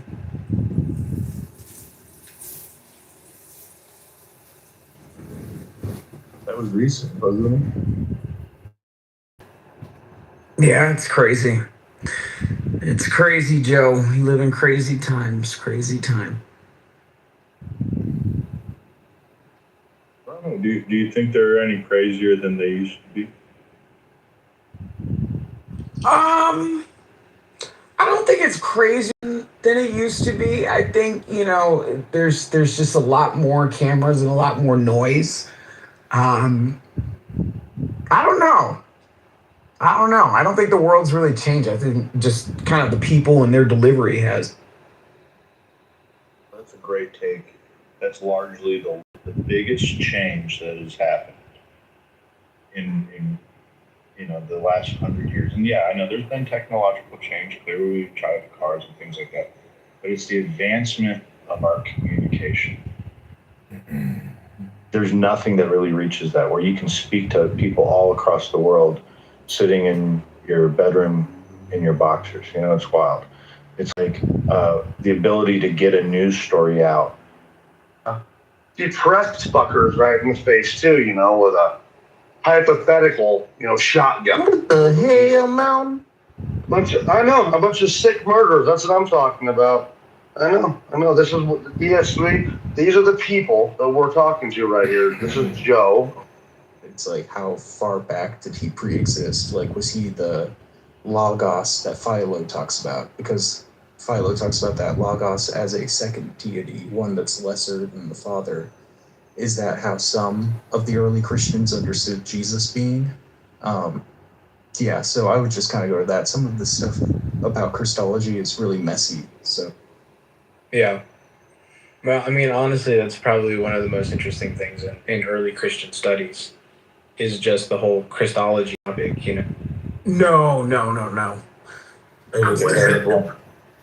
Some context coming off of it. Edward ran his room, and it was terrible. Is it because we have replays on that everyone behaves themselves? Wait, replays are on?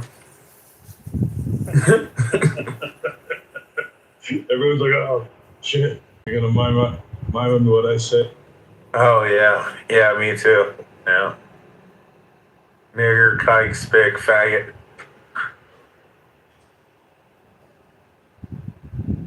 I heard Joe Biden was not doing good. Hopefully he dies then. What did he get that terminal for cancer? Hopefully he dies. That's a good bet there, Han. Not a man it's not more deservative. If you don't vote for me, you ain't black. They're super predators. There's a criminal jungle. Or what did he say? Something about jungle or something, Ann? I don't know. I just remember that. An urban jungle, yeah, urban jungle. I just remember the kids in the pool doing military Urban jungle out there. Will the Democrats ever give us better candidates to mock than Hillary Clinton, Joe Biden, and Kamala Harris? I mean, we couldn't have gotten any better during the era of social media to get these three as who we get to talk shit about. I mean, Joe, does it ever feel like after content after content? Joe, does it ever feel like we're living in a simulation and none of this is real? This is a construct of one of our imaginations. Like Donald Trump is president twice. Simulation theory. Yeah. Yeah. Yep.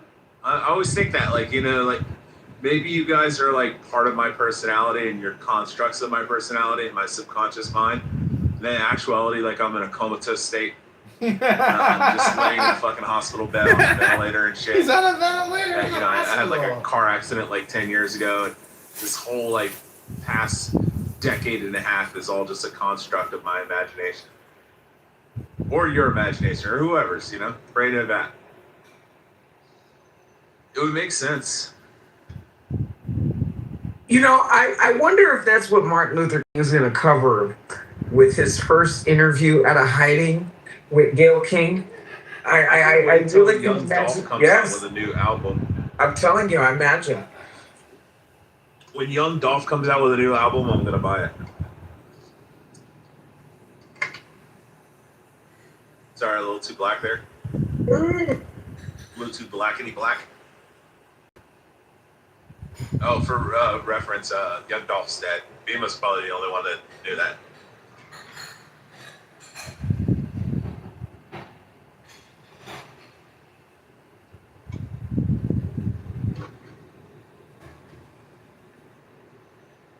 Pepe, how do you feel about the blacks?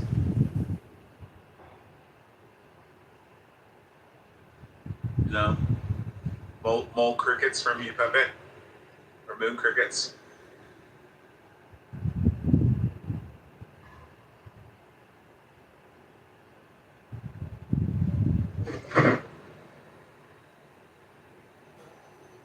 All right, Joe, I have a question. Are you familiar with the Mandela effect, right? Yes, I am familiar with the Mandela. I nailed it. We started the Hadron Collider, created a black hole in the center of the Earth, and we're like shifting through parallel universes. So the only one that I can say unequivocally that I can't explain is a situation my dad and I were in Forest Park, Georgia, and we used to go to this Jimmy John's all the time. And one day my dad and I were sitting there and we're like, hey man, you want to go to Jimmy John's? He's like, yeah, let's go to Jimmy John's. And it's literally right out of the front of the warehouse place that we worked at for a company called Forward Air in Forest Park, Georgia, in Atlanta. And we pull out of the fucking plaza, the complex, and immediately when you get up to the traffic light, there's a shopping plaza on the right. There's Jimmy John's around the corner. We pull up, it's a fucking Mexican restaurant. And I was like, fuck, man, the Jimmy John's went out of business. I'm like, we gotta figure something else out. So my dad's like, hey, just go in there and ask them if they moved to a different location. And I was like, all right, maybe it's like right down the road or something. So I went in and I asked the lady working there, and I was like, excuse me, I'm like, do you know where the Jimmy John's moved? And she's like, what? And I was like, yeah, I was like, the Jimmy John's. I'm like, you know, the place that used to be here and stuff, because we haven't been here in a couple weeks. And she's like, sir, it's been a Mexican restaurant for like the last like 4 years. And I'm like, no, the fuck it hasn't. And I was like, you have a manager? And the manager comes over and she's like, sir, she's like, it's been this such and such Mexican restaurant for like 4 years. I came out to my dad, I was like, what the fuck is going on, dude? I'm like, they're saying it was always been this Mexican restaurant. And she's like, there's never been a Jimmy John's here. And then we leave, and then we come back like a couple weeks later, and we're like still like befuddled, like flabbergasted that like, you know, they're claiming this is a fucking Mexican restaurant for the last 4 years. And when we were turning to go into the warehouse, we turn in there, the fucking Jimmy John's is back there. So we immediately stopped, and we came back out there, and I went in, ran inside the Jimmy John's, and I was like, dude, fuck's going on? I'm like, dude, this place is a Jimmy John's, now then it was a Mexican restaurant, and now it's a Jimmy John's again. And he's like, what are you talking about? And I was like, dude, we were just here like 2 weeks ago as a Mexican restaurant. And he's like, sir, we've been here for like, you know, multiple years or whatever. And I was like, dude, I'm telling you, like, we fucking came in here and literally walked inside, and it was like a fucking Mexican, like, sit-down restaurant. And he's like, sir, I don't know what you're talking about. And my dad and I are just looking at each other, and we're like, what the fuck just happened? That was like some Twilight shit. So that's the only, like, thing. And I used to be, like, against the whole fucking Mandela effect. It's stupid, you know. It's fucking retarded. Until I went into a Jimmy John's and it became a Mexican restaurant, and then back to a Jimmy John's. But the most plausible explanation is that I'm in a comatose state. You were drunk with your dad.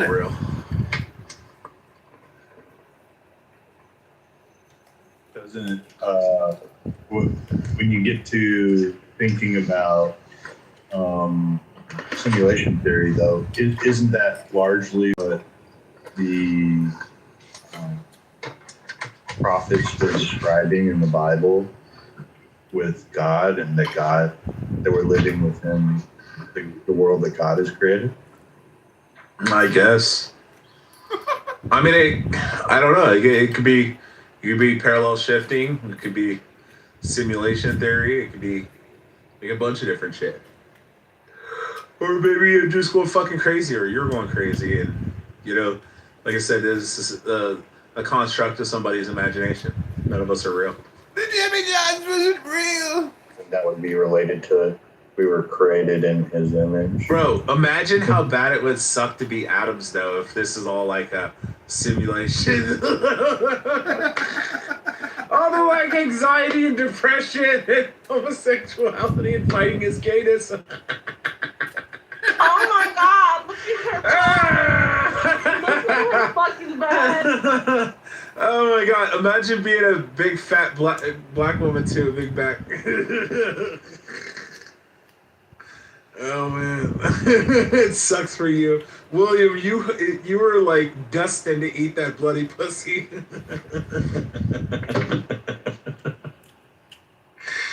Oh man, poor Wallace. He had no choice in the matter of eating bloody pussy. It was because somebody had a twisted sense of humor. You're probably one of the greatest people to bring along to a party, Rich. I know. Well, imagine being like a jaded, angry black man like Othello, and then to find out that you're like a construct of somebody's subconscious mind and their imagination. You're like the stereotypical trope of a fucking black man, just an angry black man, and I hate the white man and the Jews, and I won't be a fucking black Muslim. It's not even real. You're every stereotypical black man from TV shows that I watched as a child. I constructed you, Othello, in my mind. What is happening? What? We were talking about simulation theory, and then we were talking about if this is all like a Mandela effect and simulation theory. Oh, imagine being Ray. Real conversation. Imagine being Ray, a black. No, I'm just being dead ass. I mean, why are you giving a mic to this fucking retard named Rich? Like, Rich is like the dumbest motherfucker that's in this room. That comes on this stage, brings nothing to the table, has nothing intellectual to say. He gets destroyed every single time. He got a phallic symbol in his goddamn PTR. Like, he is a fucking retard. And we know why you're doing it that way. We know that you're a degenerate. You dig what I'm saying? You're nothing more than a degenerate fucking motherfucker who sits up here and says, tweet snake for the jungle. It's you. It's a big I just black woke jungle up, snake. man. Is that really a snake? Yes, what the it's fuck a is big- that, man? Timothy, it's See a what I'm big saying? black jungle snake. See, told you he's a fag. Told you he's a fag. Somebody had this PTR, and I was like, what?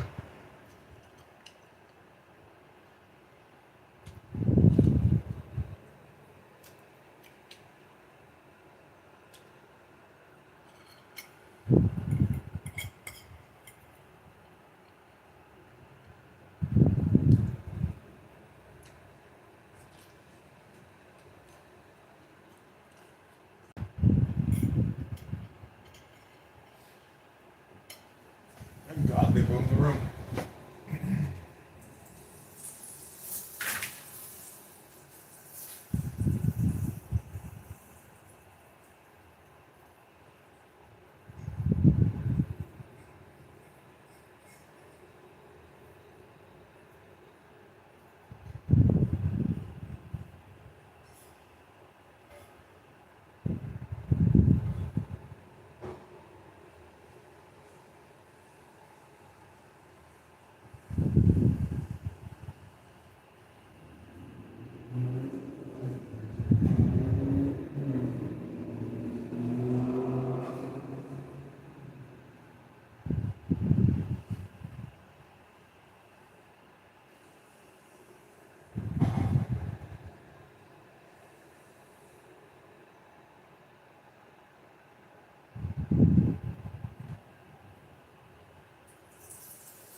mucus and via, physical contact.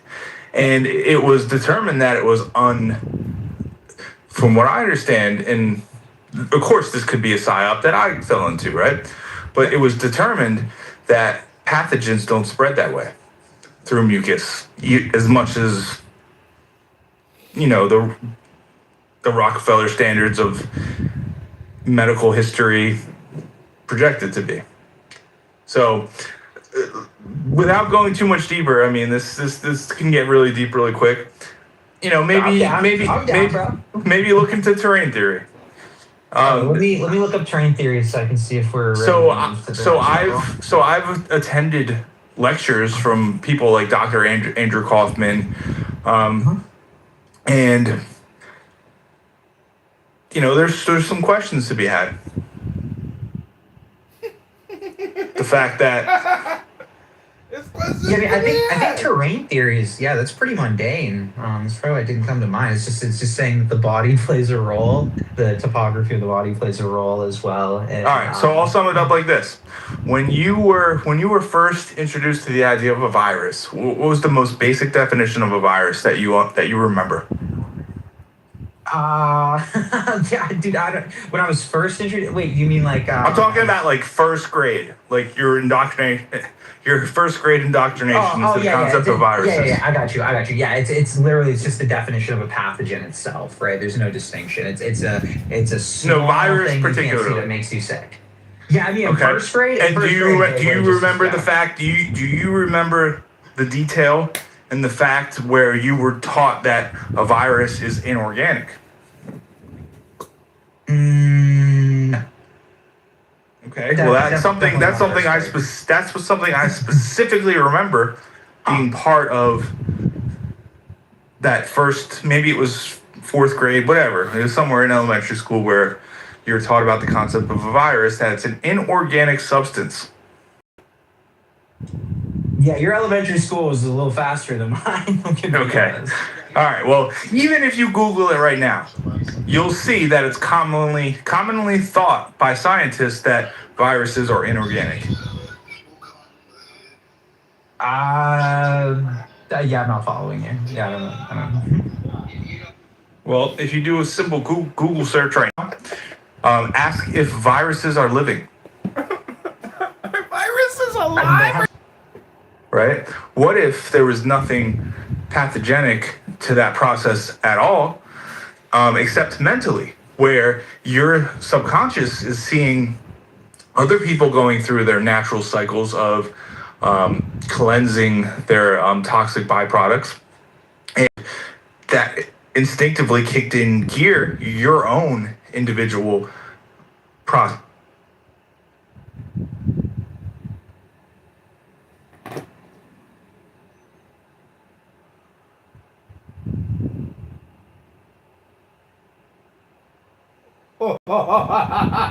That cool as he blocked.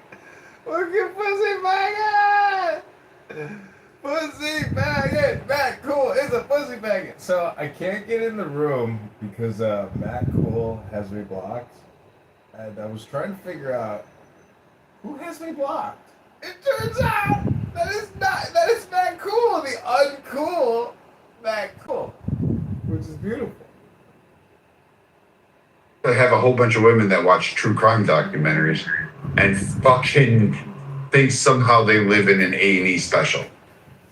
Have you talked to Gen Z kids? I think you get the women coming out of the woods. I think you would. It's on the rise.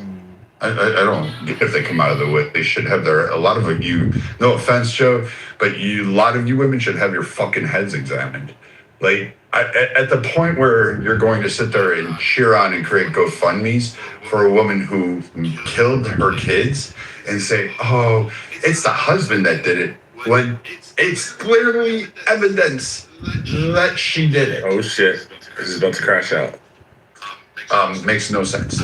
I don't understand the support. And Rich, you should just shut up at this point. I mean, let's talk about John. Yeah, John's about to crash out. Hello, Kitover. I think we should take every woman that wants to be with the bear for 24 hours and put them in a warehouse with the bear so we can create a gluttonous bear so you can eat them all. Wait, who are you throwing in a bear? Wait, who? Any woman that says that they would spend 24 hours with a bear. And then the women who say that they would spend 24 hours with a man, we should put them in a room with a man and they'll come out and go, oh, wow, that happened. We need to do that. We played like checkers and poker and shit. Add that to our bear scenario thing that we do. We told ghost stories and shit. Nothing happened. Imagine how fucking ridiculous you have to be to conclude that being in the presence of a man for 24 hours is more dangerous than being around a bear. Like in fucking Brad's PTR. Like, imagine all the instances that every woman has interacted with a man thousands of times a fucking week and never been fucking brutally raped and, fucking pinned down and forced against their will. But, well, Rich, what you got to understand is that you have observed on this app what I would call drama makers. And the fact that for maybe a day or two, fat loser fucks on a free conference call app that got nothing better to do than to pick their toes in their fucking shit in the shit. Whoa, not too much on that. Well, listen, the point is that you've witnessed drama making. And so from a drama creator perspective and wasting time, you've witnessed it. But the thing is, but you've been here videotaping all of it. Yeah, that's right. Yeah. But see, crazier. Well, see, I don't think I'm crazy because you guys are like free actors. No, I have a product. I'm encapsulating and bottling a product. You guys are the juice in my bottle, baby. That's all I'm saying. Listen, you drive an Uber. You don't even work in the oil fields anymore, son. If I make money on YouTube and you're sitting here screaming out profane words with Pepe all night long, and I'm making money, who's gonna be laughing then? John Kitover will get the final laugh. Trust me, Bima will not get the final laugh. Because I distinctly remember John Kitover saying, your family is the most important thing. You can make money. Money's not a big deal. Remember, John? No, being intelligent is an important thing. Coming on Clubhouse and running your fucking mouth 40 hours a week. Listen, Dr. Edward here, a.k.a. the most responsible man on the planet, who says he runs a business and he works in death care, comes on here 80 hours a week chit-chatting all day long, repeating himself. You need to practice the responsibility. Where's your wife? Where's your business, Edward? You're here 60 hours a week chit-chatting. Hello? Make it make sense! You got 3,000. I am amazed at every time you can get out a coherent sentence, Joe, without stuttering. Yeah, your therapy's getting better. My foot's gonna go right up your ass. Go on, KB. Let me fucking tell you. Hi, KP, my neighbor. KP, remember, are we drunk or are we not drunk? Are you rude or are you fucking rude? Yep, always know who you are. Oh, it's Rich. You the motherfucking 3X plus 1, KP? Seriously? Colex. Rich. What? KP always remembers that I'm 6'4". That's a big motherfucker.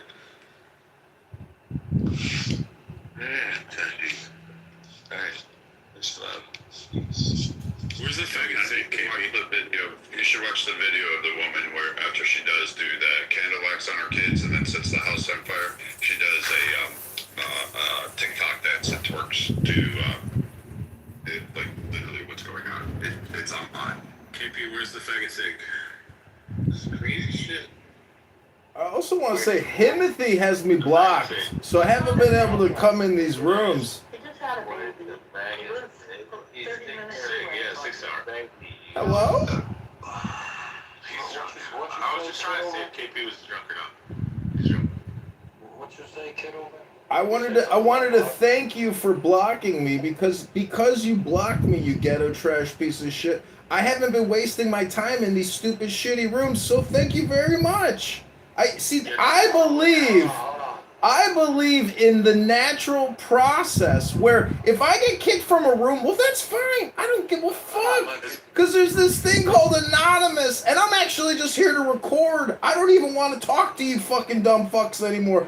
Because you guys are wasting your fucking time. That means you take no action.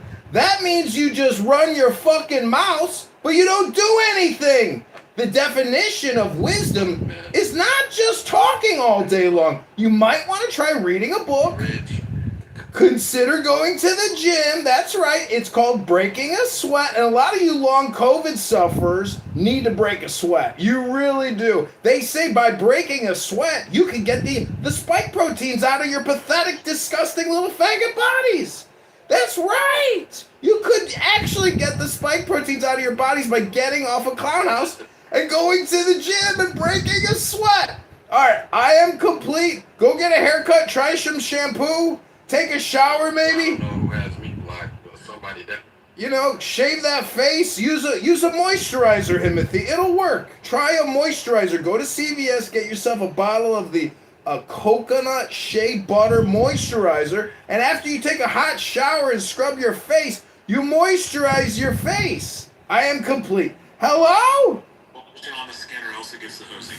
You gotta get the hip spray. I don't have you blocked, but Mike, man, it's nice to see you in the truck house, man. Where you been? I know where you been, but shit, you ain't been in here, brother. Well, you know, if you get booted out and then you're blocked from it, or you know, you get booted out, you can't really come in. So, it seems like picking it. Well, it's actually Matt Cool that has my other accounts blocked. But again, Matt Cool, I with the natural process. If I get blocked, well, then that's a great thing. I just lost multiple accounts last week. I've had over 60 Clown House accounts. People target me. They report me. They don't like my presence because they don't like what I have to say. Things go on, but it's not the same point as a good old Mike in it. I was just telling Matt that we should do like a good topic on feminism and highlight the last few weeks because, like we were discussing earlier, like it's not been good for the pro-feminist side. Like it's all fucking all over the map, and you have a whole lot of people cheering on the fact that women are off with their kids to the point now where you got them fucking twerking while trying to do it. Like Bima. Oh, man. And JJ was on that camp too. It's similar say to 3X. Why would you say Sig is a faggot? Oh, because he is. Why would you say that? Not in a homosexual way, but like a bitchy little whiny faggot way. He'll come in. Hold on. Y'all love to use that word. Hey, JJ, what's new in the LGBTQIA plus community today? Hey, JJ, welcome to the stage. Are you as upset as Dr. Adams is over the passing of Dolly Parton? Oh, man, poor Dolly. We thought she was going to make it to 100. The LGBT community is devastated tonight. They're sitting Shiva. Oh, millions of queers around America are sitting Shiva for Dolly. Oh, poor Dolly. the other reason is the current condition. Touch your bitch mouth.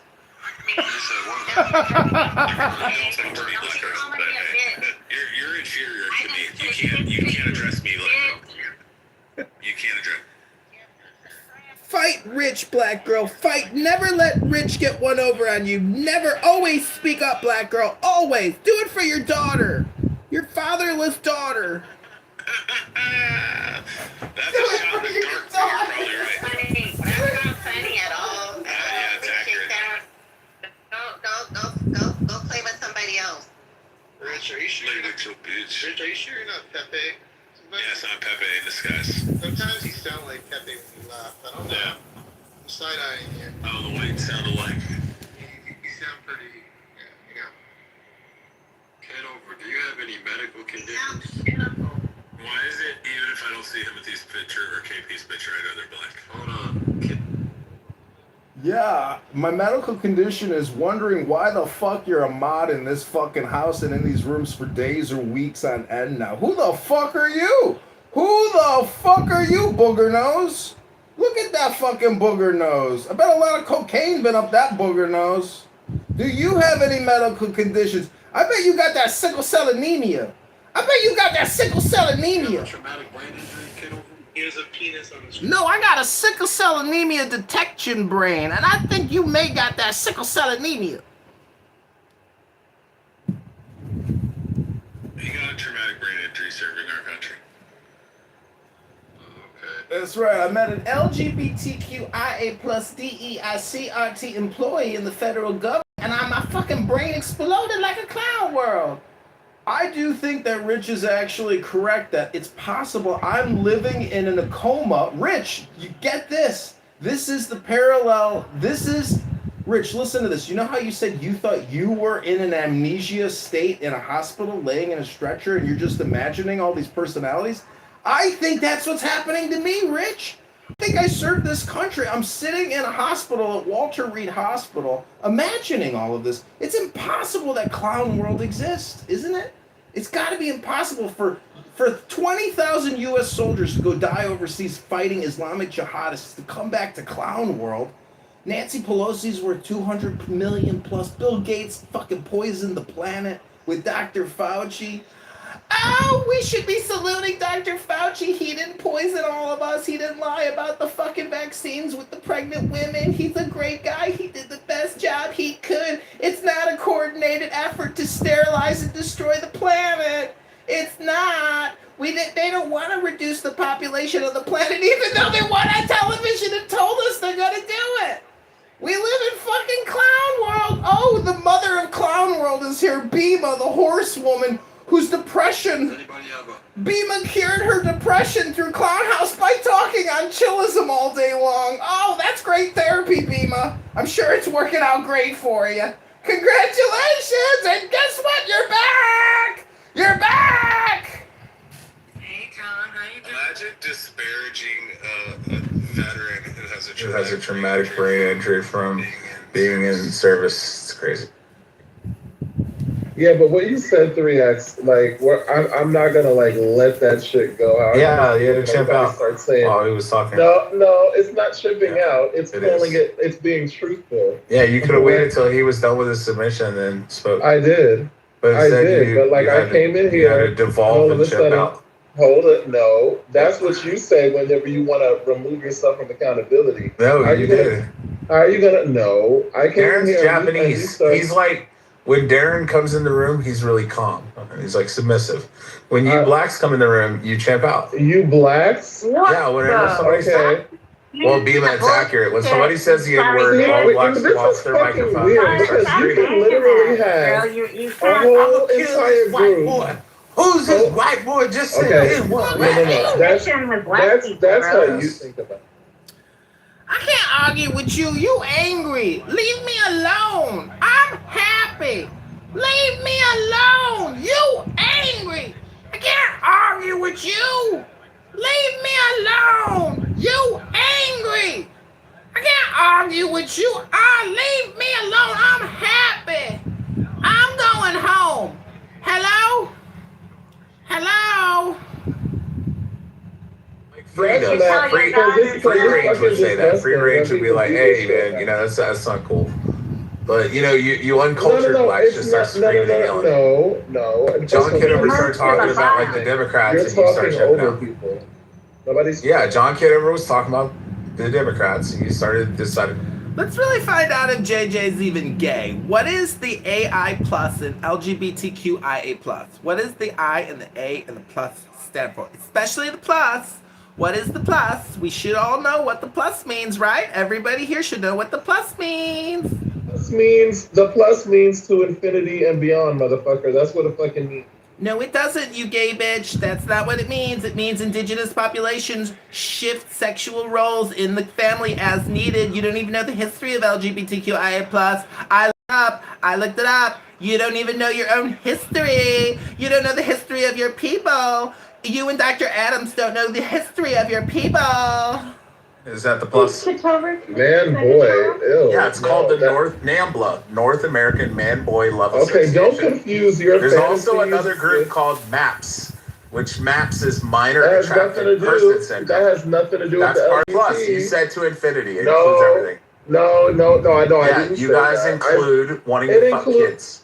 no. You Yeah, you guys include do. wanting to fuck kids. You just said to infinity. That starts in Catholic Wait. churches. What does You want to see? encapsulate? Hold You on. want to see kid What is fuckers? Go to a encompassed or Catholic encapsulated church. in infinity? Does it mean everything? No, it doesn't mean everything. So it includes means pedophiles. No. You No, it you may said include the plus pedophiles means infinity. because that's where conservative JJ, you men just like to simply do. said Some of you. plus means infinity, which includes everything, No. including kid fuckers. Infinity does not mean everything. Yeah, it does. Infinity means a continuation. To infinity and beyond! LGBTQIA forever! We will conquer Russia and destroy Moscow so we can have our first LGBTQ parade in Red Square. Hooray! Go America! Yay, capitalism! One day, the LGBTQIA plus flag will be in every country on the entire planet, and we will rule governments throughout the world. Chicago, New York, Miami, LA. Gay people will, the queer world will take over, and you normies will be punished and put in our little LGBTQIA punishment boxes with our pet squirrels.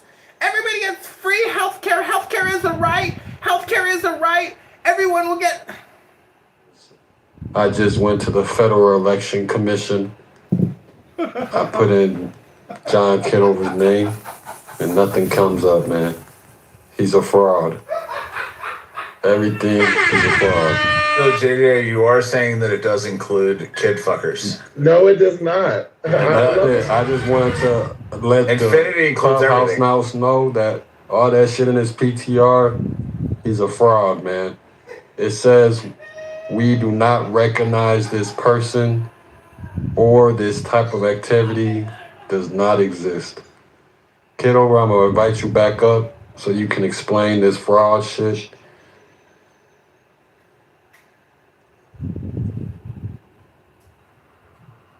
Infinity, a concept that describes something without any limit. Shut up, bound, Rich. or end. I want Chicago. Yeah, what is it, Booger King? What you want to talk about? Fraud? Go ahead. What's your question? Ask mayoral candidate John Kitover whatever question you got, Booger King. I'm on the Federal Election Commission website, and they saying they have no data of you running for office. Well, I don't know how you are you on a laptop or you on a cell phone, Booger King? And I'm running for mayorship in Chicago now. Go to ChicagoMayorVote.com. I ran for Congress. That was before you got to Clubhouse, Booger King, and you became the DEI CRT appointment in the Trump room, Booger King. Activity, the filing deadline has passed.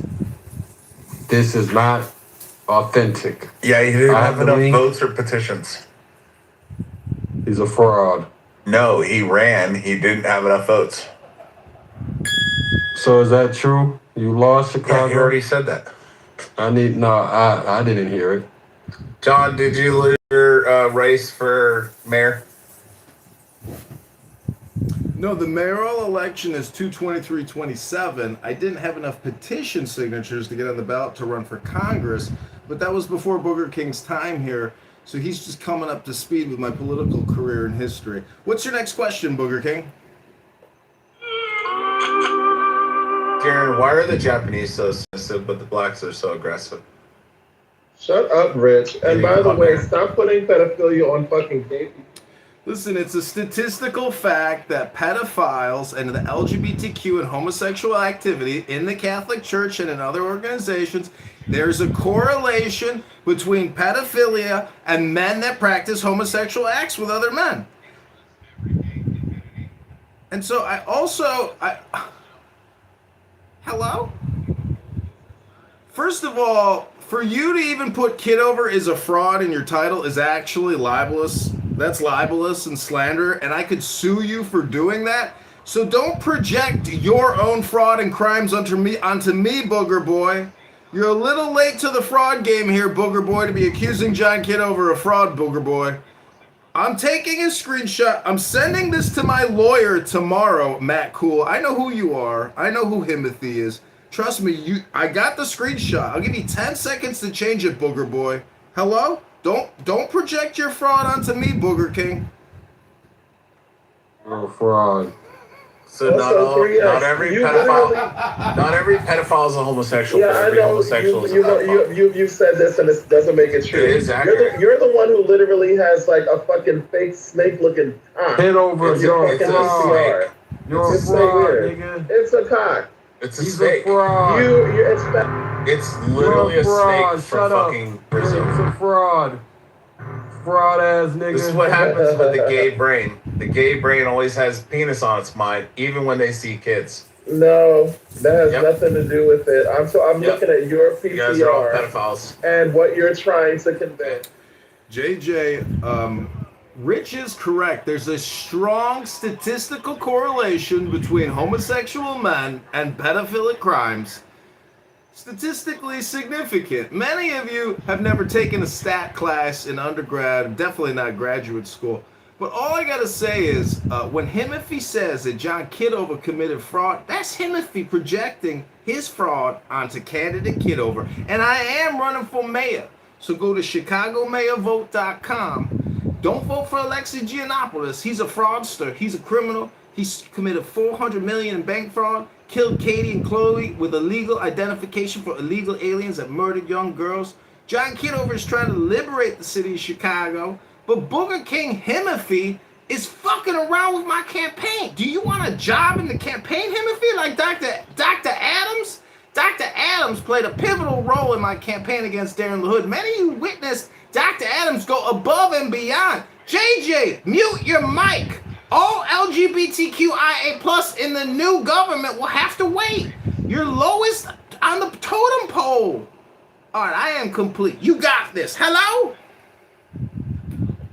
Kitover45.com. It says that your website is under maintenance. I know it's under maintenance because Meta, aka Manus, migrated, and I had to back it up now. I gotta re-upload my backup. Be patient now. The victory is coming. Government You're a fraud tonight, man. After tonight, I won't give a fuck about you. You're a fraud. You projecting onto me again, Himothy. I'm gonna get my projection activation system and my projection mirror and hold it up to your booger face, and you can look at all the fraud and crimes you done committed in your life, Himothy. There's a lot of grace in this room because there's a lot of sinners in this room. So don't project your own fraud and crimes and jail time onto me. I've never been charged with a crime. I'm always above and beyond transparent. I lied my whole life, for God's sakes. Every conversation, even with my mama. I'm a mama. You hear me, Himothy? I'm a mama. Chicago blackface thing with his sex, racist people. It includes everybody. You said infinity. That's not true. Yeah, it does. Literally includes doesn't. everybody. It Then includes Nazis. Why is includes it communists. rejected? Hold on. Why is it rejected by GLAAD and the human rights? You just said that the plus in LGBTQ plus means infinity. Yeah, infinity doesn't mean every fucking everything. thing. You know what infinity everything. means? Infinity means That's not what infinity means. Yes, it does. I just read. You don't know what. So words have different meanings now. Should we talk about trans a people? concept that describes something without any limit, bound, or end. Yeah, something, yes, not everything. Retard. It encompasses you're a fucking everything. retard. Infinity encompasses It literally everything. doesn't say everything. Oh my God, you know there's different kinds of infinity. That's not what the too? word means. Yes, so you're I trying just to read you project the your definition. own. You're trying to project your own Infinity fantasies, is a concept your that describes perverted something without fantasies any about limit, sex bound, with or end. children onto the LGBT movement, and it's not happening. Not on my watch. You know what's so funny about this, Rich? Is that you're lying in a stretcher in a hospital projecting this whole conversation. So, Rich, are you actually gay on the inside? No, JJ is like the stereotypical fucking leftist gay that I constructed in my subconscious What? mind. Smart, intelligent, No, paid, gays are not smart. good looking. Like what the fuck? You guys are Of course. sodomites. You guys fuck each other. Yeah, in the you ass. can use that term And if you you fuck want each other to. in the mouth. It doesn't make us any less That doesn't amazing. make you smart. That It makes you does. dumb. No. What No, are makes me you smart is good, the fact Joe? that I'm well educated. It makes you hedonistic. Okay. Hedonistic animals that can't control themselves. We're gonna go to the topic.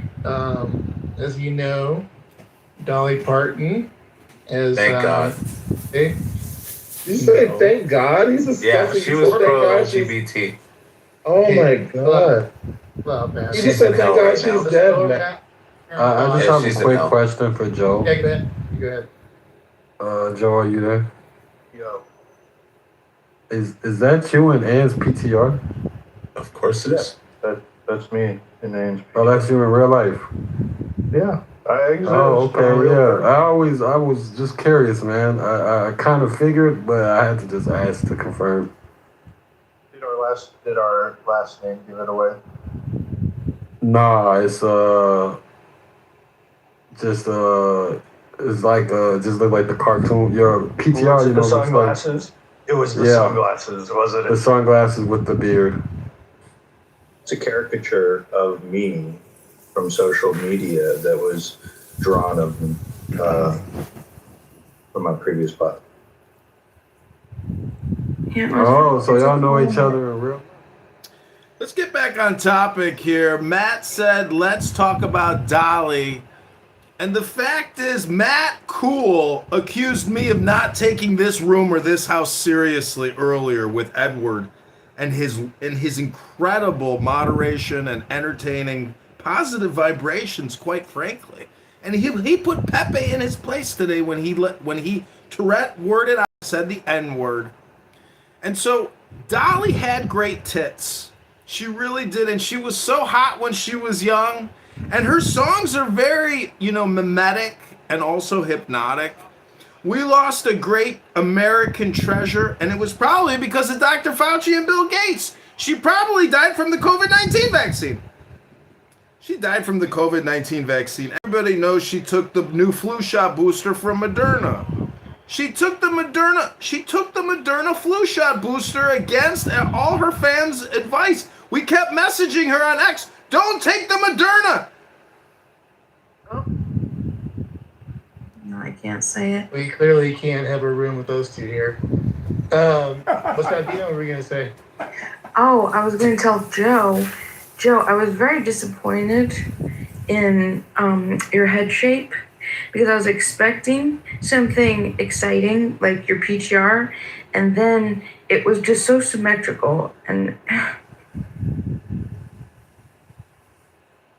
The hell did you expect his head to be? It did look like what his PTR was like. That's wild, man. I'm not used to being the center of the room. You gave yourself some hair, Joe. That's what it is. Are you blushing, Joe? My what? Are you blushing over there being the center of the This is too much attention for a white man in the Trump room. All right. Who wants to kick off their thoughts on Dolly Parton? I do. So shout out to Dolly Parton. She was a national treasure, an American hero, and she supported the LGBT community as she should. So yeah, you know what? She had a lovely everything, not just her tits being gross and whatever. But she did have a nice physique, and more importantly, she had a nice heart and a nice soul. And she made awesome music, and also shout out to Whitney Houston as well, who blew up her song even more, with I Will Always Love You. So RIP to her as well. But I can't even believe that she's gone. She was just such a light, and she's one of those people that, whatever side of the political aisle you're on, or whoever you were, she was like, she just brought joy to everybody. So I can't even believe that she's gone. I had to do like a double triple take when I saw this. But RIP, rest forever. And It's interesting. It's one of the few people where you don't have like everybody's kind of like on board. You know what I mean? It's like not one side like ripping her down or whatever. So, it's kind of different. You never see that often. I mean, it just goes to show just what an icon, she ended up being. And people go, well, what is like the American culture? What is America? Like, it's kind of like Dolly Parton at the end of the day in a lot of ways, from her humble upbringing, and then to where all the stuff that she did, like JJ was mentioning. So I don't know. It's pretty interesting to read up on her. It's been a while since I had, so.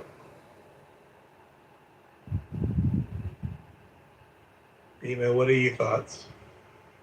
You guys agree with stuff? I could say It's just good. my true thoughts, and I'm happy to hear what JJ said because No, it costs a lot of money to look this cheap. It's hard to be a diamond in a rhinestone world.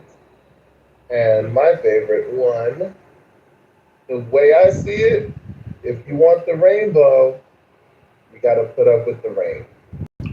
Shout out to her for being a light and a supporter of my community and a beacon of hope for so many people, So, we love you, Dolly. Rest in paradise. Sure. Joby, do you have any thoughts on her or no? I was dozing. You were falling asleep. Yes, sir.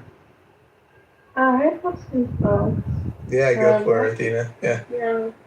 Last year, her husband passed away, and I saw that. I was really bummed. But, that was kind of like a big part about her is that she had this, husband that she was really in love with. And now that she's passed away, I kind of feel like it was like a broken heart thing. Like, when you're in love with somebody and you lose them, and you just She did stand by her man. Oh, not surprised. everybody. Yeah, I don't know. I kind of feel like it was that. Mastery of step 3 is what step 4 is. Might seem strange that step 4 would just be really good at step 3, but step 5 is you step back into contrast, but you're not mad at yourself because you now understand the glorious, delicious. It's right out tomorrow, man. So that's how y'all know if you want. What? And she extremely talented. She was a singer-songwriter, and to reach that level and be a songwriter is rare. A lot of the musicians that are very, very successful, they tend to buy a lot of their songs, and she was that unique talent that could write her own music and perform it. And hats off to her for a lot of wonderful years. And if anyone isn't aware, 10 years ago, maybe 11 years ago, she did a time capsule at one of her resorts when they first built it, that by the year of 2045, a song that she wrote will be released, and she'll be in or around at that time. It would be her 100th birthday, and it'll also be the 30th year of her. Right?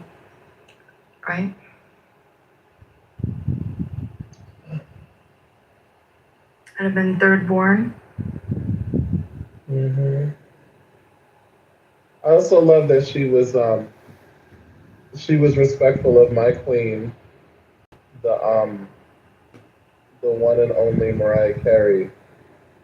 And in 2002, she said, when an interviewer suggested that she might be a new contender for the Queen of Christmas, she said, "I'm not going to compete with Mariah.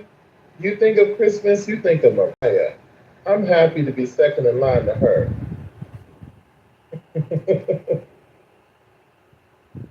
She was also Miley Cyrus's godmother, honorary. Well, I just want to talk about your room title. Can you hear me? Yeah, let me change this room title. Well, I would say that Clown House it's always clickbait and opposite titles. So women actually lie, and men, use baby wipes. Oh, you think George Bush was a G? Yeah, I mean. Yeah, I'm about him. I like women on top. That's what I like. I like a rider. What do you think about that? What do you think about George Bush? There's two ways to look at it. I would tend to say that I think, man, it's just like he went straight into the fray, as opposed to like. Yeah, but I mean, 20,000 Americans died and 200,000 seriously injured as a result of his vision.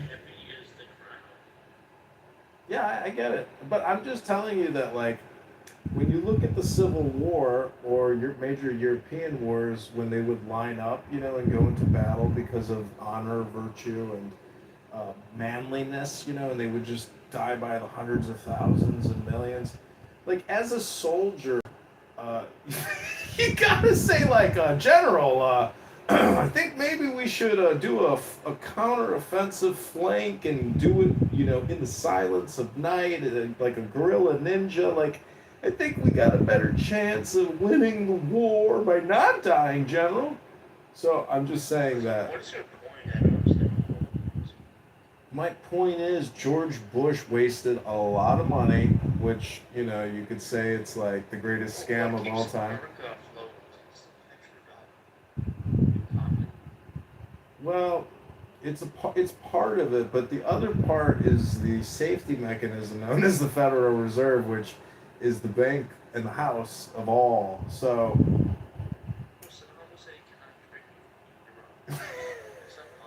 can Muammar Gaddafi buy Bitcoin? Can Muammar Gaddafi buy Bitcoin? No, because Hillary Clinton stuck a fucking pole up his ass. I mean, you think George Bush is a G? Bill Clinton and Hillary Clinton and Michelle and Michael Obama are the real G's that carried out George Bush's. Bro, I still got one of your fucking tickets, bro. I gotta go to the fucking goddamn Willis Tower shit. I never actually cashed it. Here are the facts, right? So, yes, Biden deserves full marks, 100 out of 100 for what he did to Sudan. Okay? It was Obama, Hillary was his deputy, who took care of Libya. Obama took care of Syria. Okay? Obama, even, he had Yemen to his credit. I think Obama, man. Like, Obama did some good work in, he did some good work in Pakistan, too, with the drone strikes. But hear me out. All these presidents, they built upon the foundational framework that was put forth in place by George Bush Jr. Without George Bush Jr.'s foundational work, none of these presidents, they were basically standing on the shoulder of a giant. George Bush even took care of Lebanon. We didn't hear much about it at the time. George Bush cleaned up Lebanon. Okay, he cleaned that country up.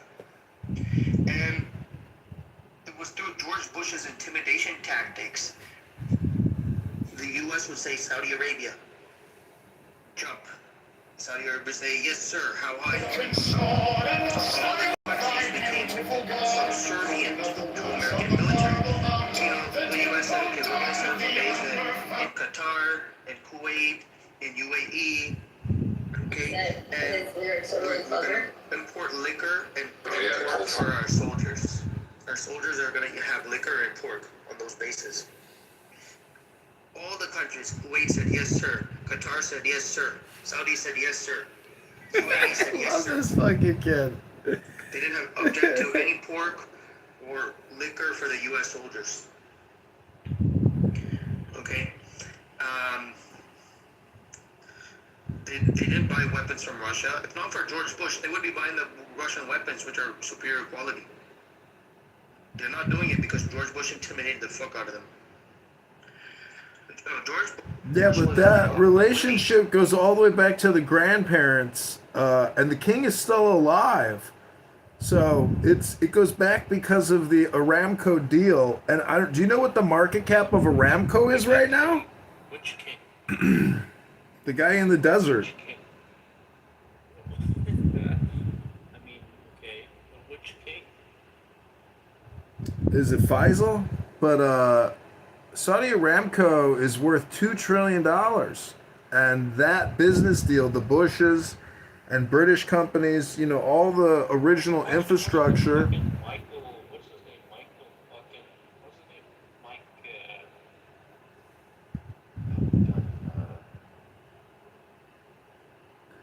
the fucking fat Michigan guy. I don't know.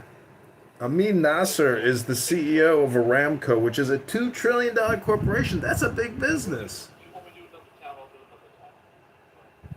Two in the chest, one in the head. That's the way you do it. I don't trade in the markets anymore. Michael Moore, bro. Watch too much Michael Moore. You think I watch too much Michael Moore? I think so. No way, dude. He was right though when he said that Donald Trump would get elected because it's a fuck you to the establishment. Hello?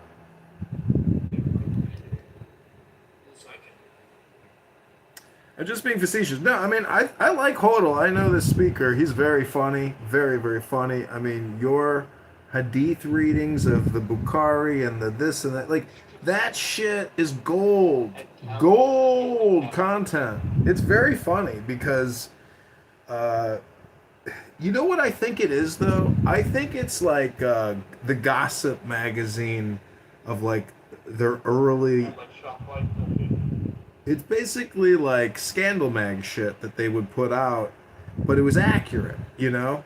And so, but they were still giggling and reading it, you know, and legitimizing their behavior. So, George Bush, you know, do you know when Trump goes to Saudi Arabia, do you know they put a Freemasonic necklace around his, you know, lapel? Like, he wears a Masonic Lodge necklace in Saudi Arabia. George Bush never mentioned Pepsi policy once. He just bombed the fucking Middle East from like in a way. Don't talk to me about this fucking Masonic shit. Well, just because George Bush wasn't in the Epstein file doesn't mean that he wasn't well aware of what the Israelis and Epstein and Clinton. Because who do you think Clinton answers to? George Bush Sr., head of the CIA. All roads lead back to George Bush. He is the prima causa of JFK's assassination. All of this deals with JFK's assassination. You know George Bush was part of the skeleton? Yeah, he's a skull and bonesman. He's a skull and bonesman. Skull and bones, bro. Rudra, you gotta Google that shit. Hello? Trust me. Yeah, they're all skull and bonesmen. They organize assassinations. They run businesses. They own islands. They have hundreds of billions in assets.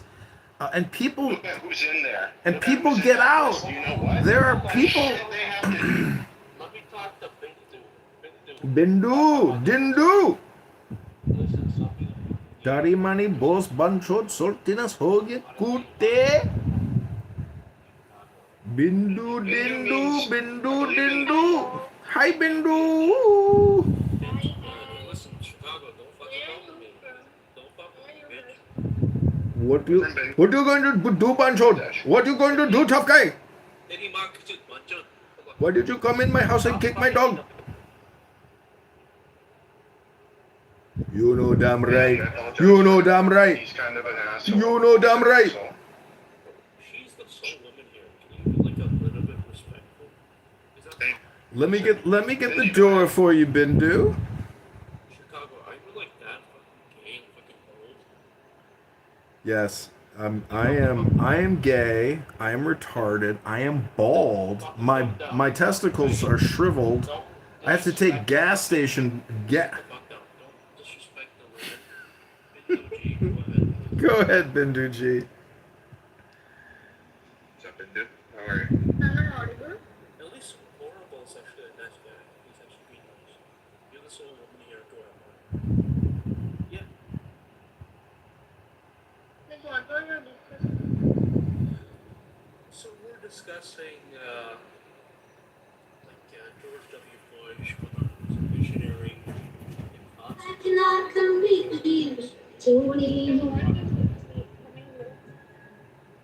talks about you in your sleep, and there's nothing I can do. Hold on, can you just give me like Do your thing. Yeah, we're just talking about George Bush. He his contributions to America as a president.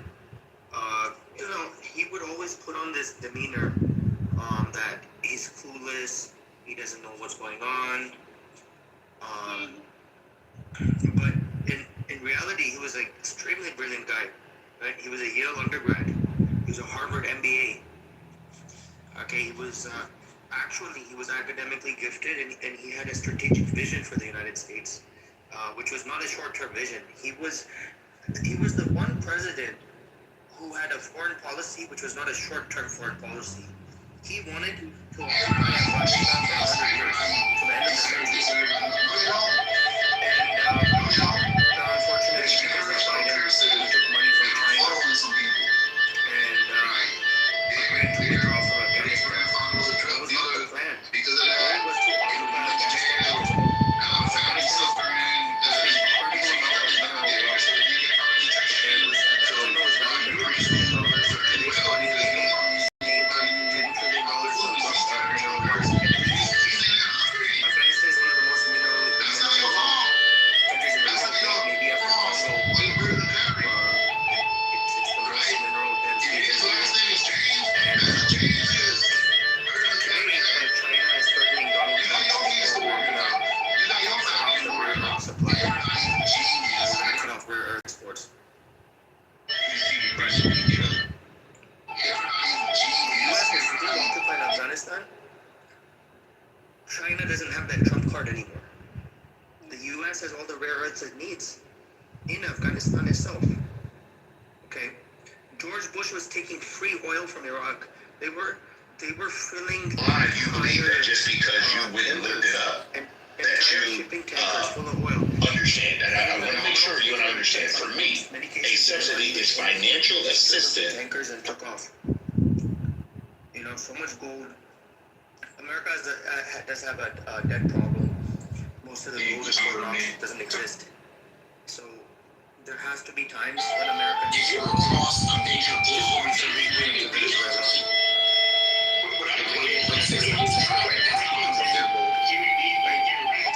Yeah, that gold is not going to stay in Fort Knox. It's going to go into private hands.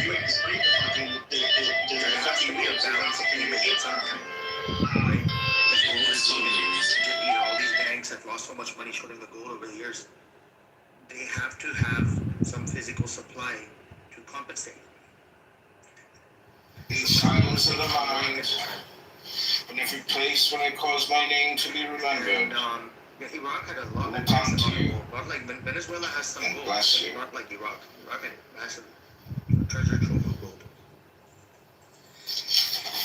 By taking the free oil from Iraq and taking nominal rates of oil from Iraq, what George Bush ensured is that inflation was low at that time. You have to remember the economy was good. Inflation was low. Businesses were expanding. It was a very prosperous period for the United States. Love replaced fear.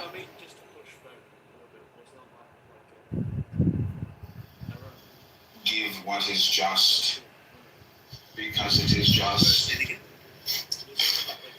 Shimon ben Gamliel said, I grew up among the sages. All my life.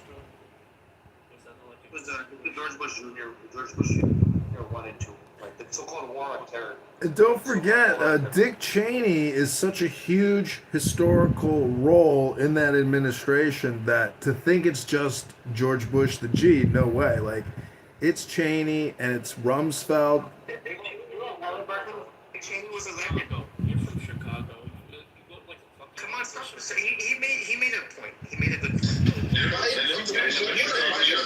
What's going on in the area? So you got like manual type shit. Like, I don't know what you're fucking doing again, but like you guys got like fucked up shit.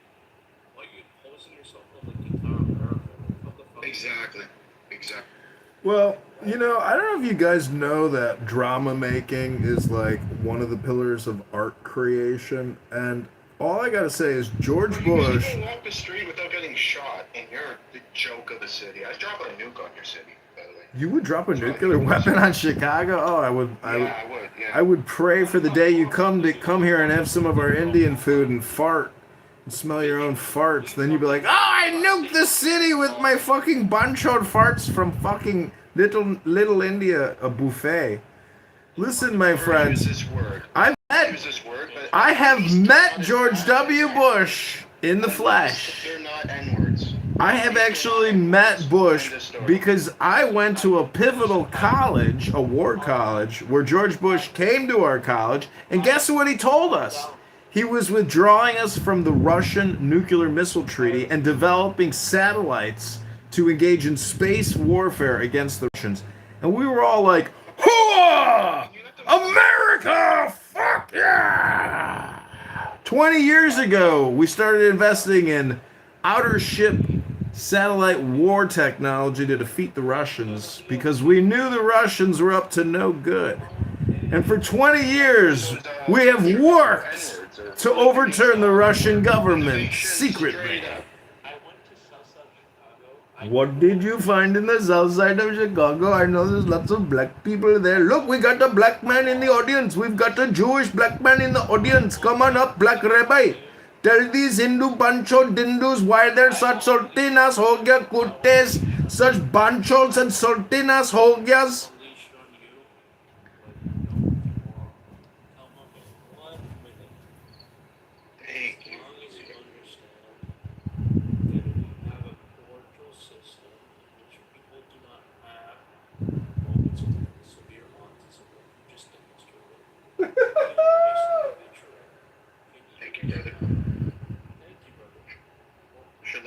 Shalom, brother.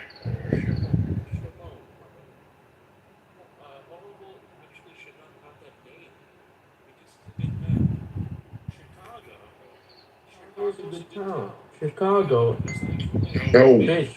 No, Rudra, telling you. Yeah. You gotta stay away from Chicago. The air demons. Yeah. That is a demon city. I'll tell you the demon cities. Chicago's a demon city. Okay. I was born Muslim. I consider myself. I'm saying hi to him. Shalom to black, the black rabbi. Yeah. The black Israelite there. Yeah. Sure thing.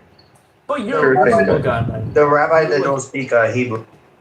it's like, yeah. No, you're a reasonable guy, bro. I'm like trying to multitask, bro. Anyways, yeah, like, you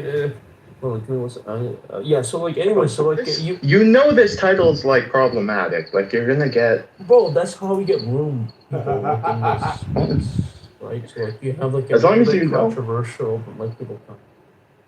I bet. Like if you have like a nice title, like everybody's good, nobody's gonna come over here. All right, a little bit of controversy does you some good. Don't worry about it. Let the Hindus do the thing. Oh man, I got into a huge Hindu battle with like these pro-Hindu guys. Yeah. Man, that was bad. What happened? We'll have to break out this. That's for sure. My PTR, I broke that out. Be careful. But go ahead. I broke that out, and then they sort of explained to me the lore behind this thing. Yeah. And I was like, okay, cool, whatever. I still don't think they should build. This is apparently a half monkey, half human god, or they call them Devis or something like that. Listen. Okay, calm the fuck down. So in our itihasas, there's something called Hanuman. What is the purpose of Hanuman? Is that God can... Yeah, Hanuman is this guy. Hanuman can go... there's no half human. There's no half human. It doesn't... God can manifest himself in even the most unusual form. So you're you're monotheist. You only believe in Brahma, and Brahma is like everything or something. Like I don't get it. Listen, I'm not a Brahma's only role was creation. Beyond that, he has no role. As far as his role was creation. 100%. Okay, he birthed what were known as the great rishis, the 7 great rishis, the Sapta rishis. Right? He was born. The 7 rishis who brought the divine knowledge to mankind were birthed from him. And Brahma is universal creation, so he's all knowing. He knows everything about the universe. He's knowledge. Brahma is knowledge. Listen, he's all knowing. Would you say he's all powerful? Listen, Haro, this is why I preach Vedancha with to these Malaysia, because when they what does that mean in your language? Did Like, have you heard of the Big Bang? Have you heard of the Big Bang? I'm not going to say unless I have permission from my brothers. This guy was like, the Hindu version of a kafir? Hey, Rudy, I don't want you to talk too much because this thing is being streamed on YouTube because of this faggot in the audience. Okay, Rudy? Okay. You got me? Yeah, I don't know who's autistic Listen, now. all I said was this. I love Hinduism, but I don't need to know about the lore and all this sort of stuff. And they've been harassing me. I just don't want to be around that sort of environment. I'm in a lot of machine learning Discord rooms with some of the smartest Indians, primarily South Indians, that don't, expel their ideology on me all the time. Smartest are Bengali. Bengalis are like one of the smartest people you could ever meet. I am literally about to marry a Bengali, by the way. So Bengalis are like, USB. Is she from Dhaka? Yeah, she actually was born there, 7 years. Hey brother, আপনাদের কি খবর? আপনারা কি বাংলা বলতে পারেন? সবাই বলে বাংলা এখানে। কিন্তু this is an English room. Yeah, English only. No tribal languages here. Hello, बंगला नहीं समझ सकते। तो जिससे हमारे जो मलेशिया के साथ तो हमारी जो भाषा है उस हिसाब से बोलना, तो ये हमारे पास जो है एक भाई है। Oh, hey, HAI? That means what in Hindi? समझे भाई, समझ भाई।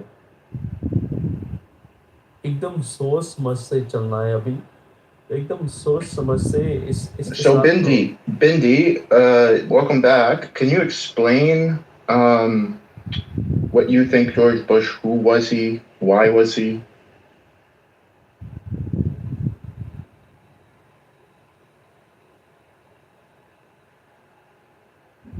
Hello. I'm not aware of the person. I'm from India, and whatever that HODL explained earlier, I'm not aware. हमारा लोगों और हम सो ग्रोल विद हिंदू जो आदमी जो होता है, आपकी सुरक्षा हमारे धर्म है। My baby mom, before she was converted. I'm about to boom this room. Like, you're pissing me off. I told you, don't act like an Abrahamic. That's Abrahamic. Look, Abrahamics act this way. Try religion, pushing their religion onto other people. That's how Abrahamics act. I told you, stop it, man. Okay, excuse me, my PTR. Do you not think that's pushing your religion? You build a freaking huge statue in the middle. Okay, then don't go there. Don't go to the statue. That's not pushing your religion. That's not meant for you. It's in the middle of the goddamn street, brother. Go fucking put on some visors. Do you think your Dhaka fiance doesn't push her religion? They fucking rape Christian girls in our country. Christian girls can't go to school in our country because they rape the shit out of them. Okay? Dhaka girlfriend's not going to tell you this. Your fiance is not going to tell you. I'm pretty sure I know stories. And by the way, she went to Christian post-secondary and Christian high school. What the fuck you be here, dude? You're coming up here and trying to shit talk Indians. Go the fuck back to Europe, dude. Why did you Holocaust in? Yeah, I just saw I love that Boys we're to not fighting Men. today, Abby, by the way. No, Like, isn't it nice? it's nice. On Saturday night, I saw Boys to Men. I love it. They played in Vegas, and they did some of their music videos. And I didn't realize she was in the music video with them. Mariah? Yes. Yeah. They did this Beautiful song. They did that. So the funny thing with they were both writing separate songs, and then I guess their management got them together, and they decided to like bridge those songs together and make One Sweet Day, and that ended up being one of Mariah's 19 #1 Billboard Top 100 hits. It was beautiful. The video of it, the energy that you saw between them was great. And I mean, they still sound, if you ever get to see them, if they come into your town, it's a great show. She got robbed at the Grammys that year, though. It's so ridiculous. Did she? But she ultimately Yeah. won a Grammy, no? Yeah, she won 5 Grammys. Tell me how we live in a world where she's literally the best-selling female artist of all time, and she has 5 Grammys, and Beyonce has like 25 or something, like the most female in history. Like, make that make sense. Yeah, those two they don't compare. But Angel, remember when she did the song with Whitney? Like, that was her the only time, actually, like, fun fact, as a Mariah stan, as a land, Whitney Houston was the only female solo artist that she ever recorded a duet with. Isn't that something? People don't know Whitney was so versatile. Yeah. I mean, Whitney, when she was in her sobriety, she was phenomenal. Yeah. The rooms that she sat in and the things that people had planned for her voice, boy, I really wish that was a possibility for her, because one thing I'm telling you, she would outshine Beyonce today. She was still. Oh yeah, of course. Absolutely. Because she had such a natural ability, and she had such a a pure tone and the soul and cadence in kind of her like vocals. It was the cadence in her vocals. You know what I mean? Yeah. It's like it soothed you, and you fell in love, like it. Oh, I can't. What's your favorite Whitney song? Of course, I Will Always Love You. Yeah, I used to sing that, actually. I Will Always Love You. Yes.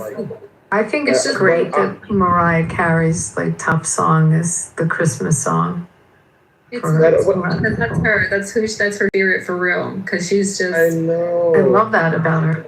Yeah. And it's her. Well, I guess probably will be her last #1, which is kind of wild.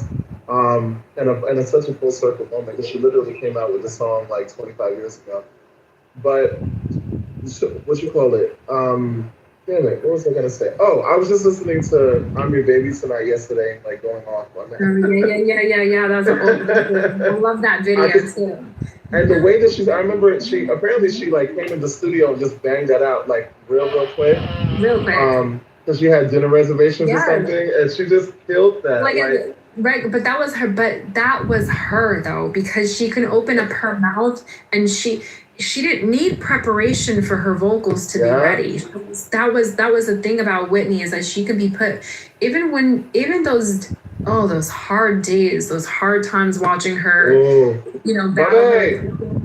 Bobby Christina. Oh my God. I know those big Bobby. Her and who's the other one? Amy. Amy Winehouse. Watching them in the depths of their addiction, but still coming out to perform, there's something about that there. There's something that just really speaks about the artist, like the soul behind the artist, I mean. And I know that's what is a show they call the soul behind. What's that show called on BET? That's where I watched it. Behind the Soul Train? No. Is it Behind the Scenes? Behind the music, yes. Okay. Yes, it really. I love how they captured the soul behind the artist. You know. Yeah, they did some really, really good Job with ones. theirs with that one. Yep. Yeah. I just remember it's so sad though because when I think about her, I remember her performing for Michael Jackson. Oh, don't break my heart.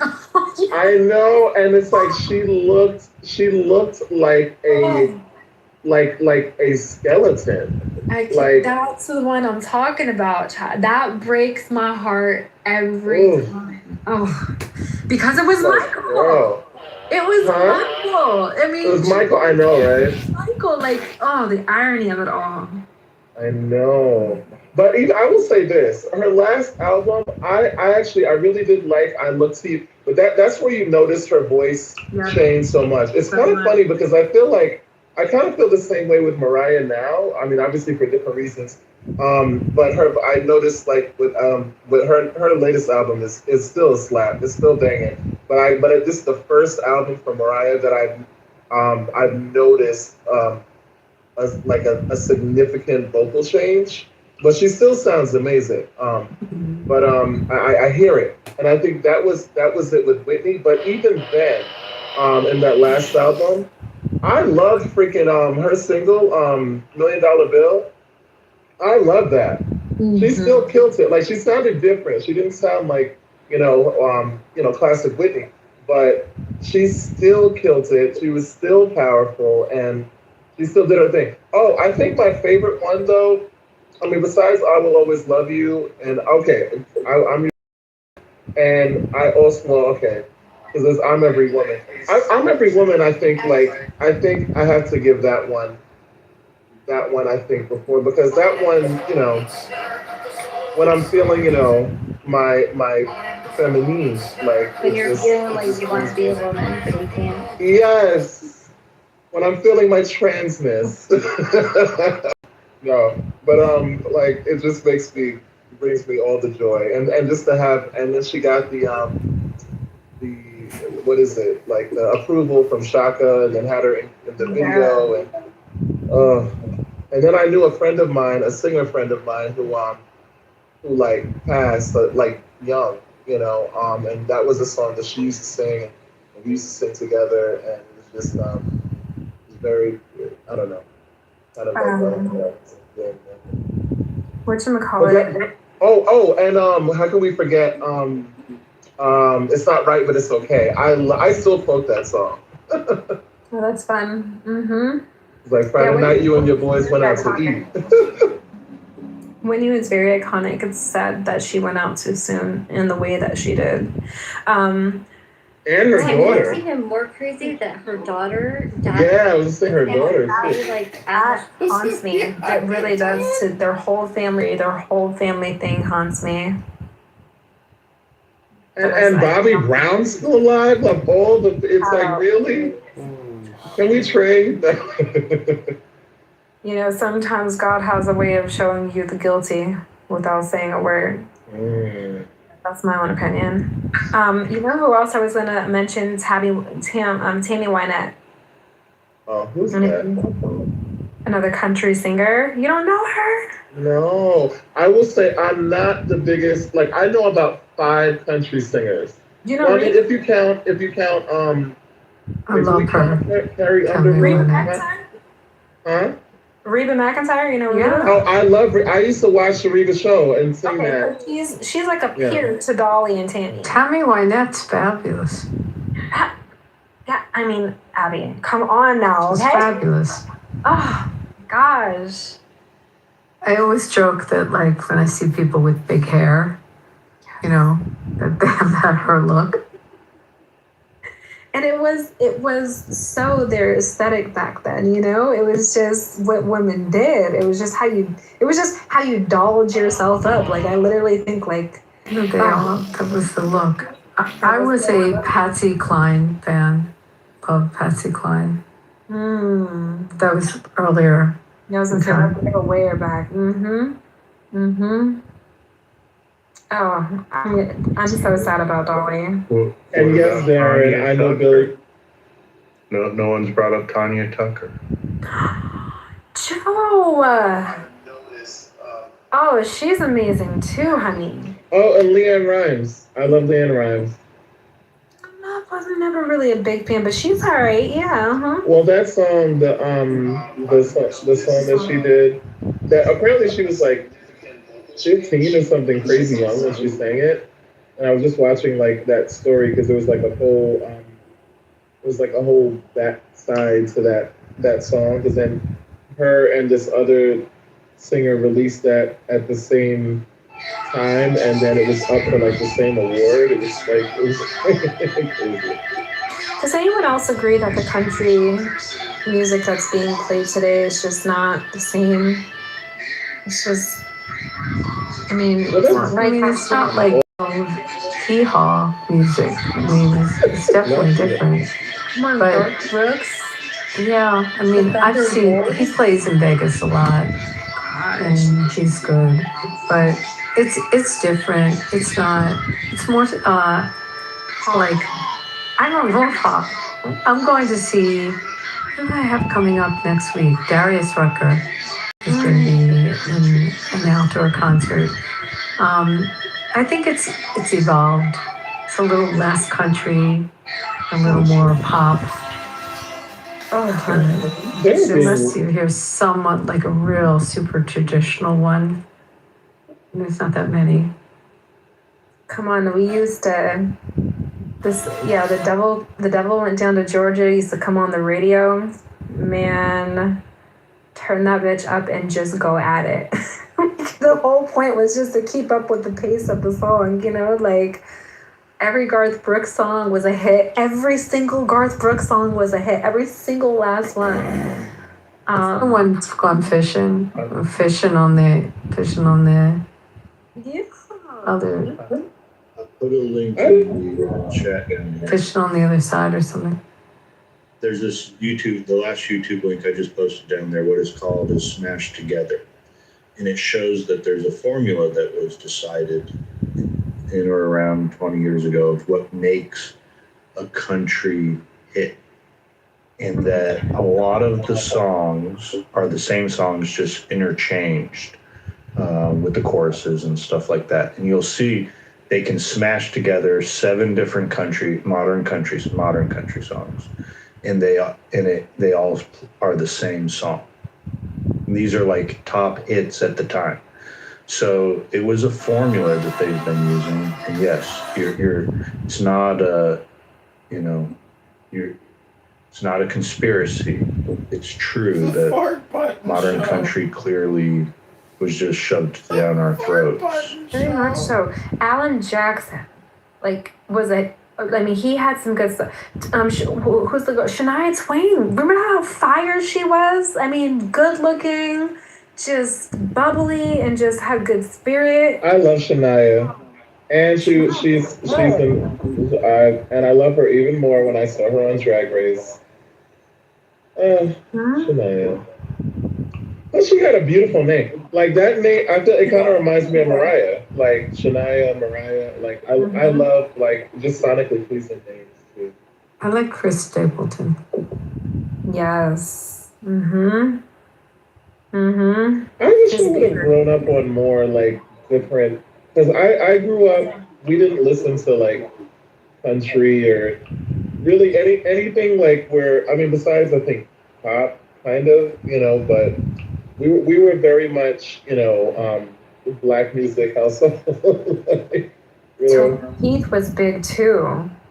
Tim McGraw. Oh my God, Tim McGraw was great. Tim was so fine. I saw him at the Phillies baseball game. It was the 2008 game. His father, Tug, had played the 1980 World Series, and he came back and was a Phillies fan, and he sang that year. Taylor Swift sang Star Spangled Banner, and he sang America the Beautiful.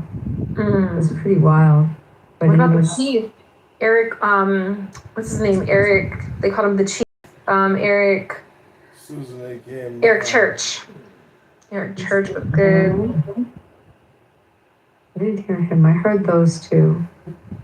That that was just one of the games. Mm-hmm. His father was just good. I Doug remember. McGraw was just so incredible ball player. And it was cool to see him there. But it's different now. I mean, I'm not saying I can't get down with it, but it's just too poppy for me. It's almost like it's formatting into so far away from country. Starting to come back. But you got to Little body ain't come back. I agree. Well, everybody's into line dancing now, as a whole swag. And I mean, the whole country boots, the cowboy boots and country vibe, is Okay, I gotta ask you this, Angel, because what do you think about Beyonce doing Cowboy Carter, and kind of breaking into the country world? Mm-hmm. Yeah. See, I don't. No shade on Beyonce. No shade whatsoever. On Beyonce. He is full to the bone. From Texas. And I get it. I honestly get it, but it's not her.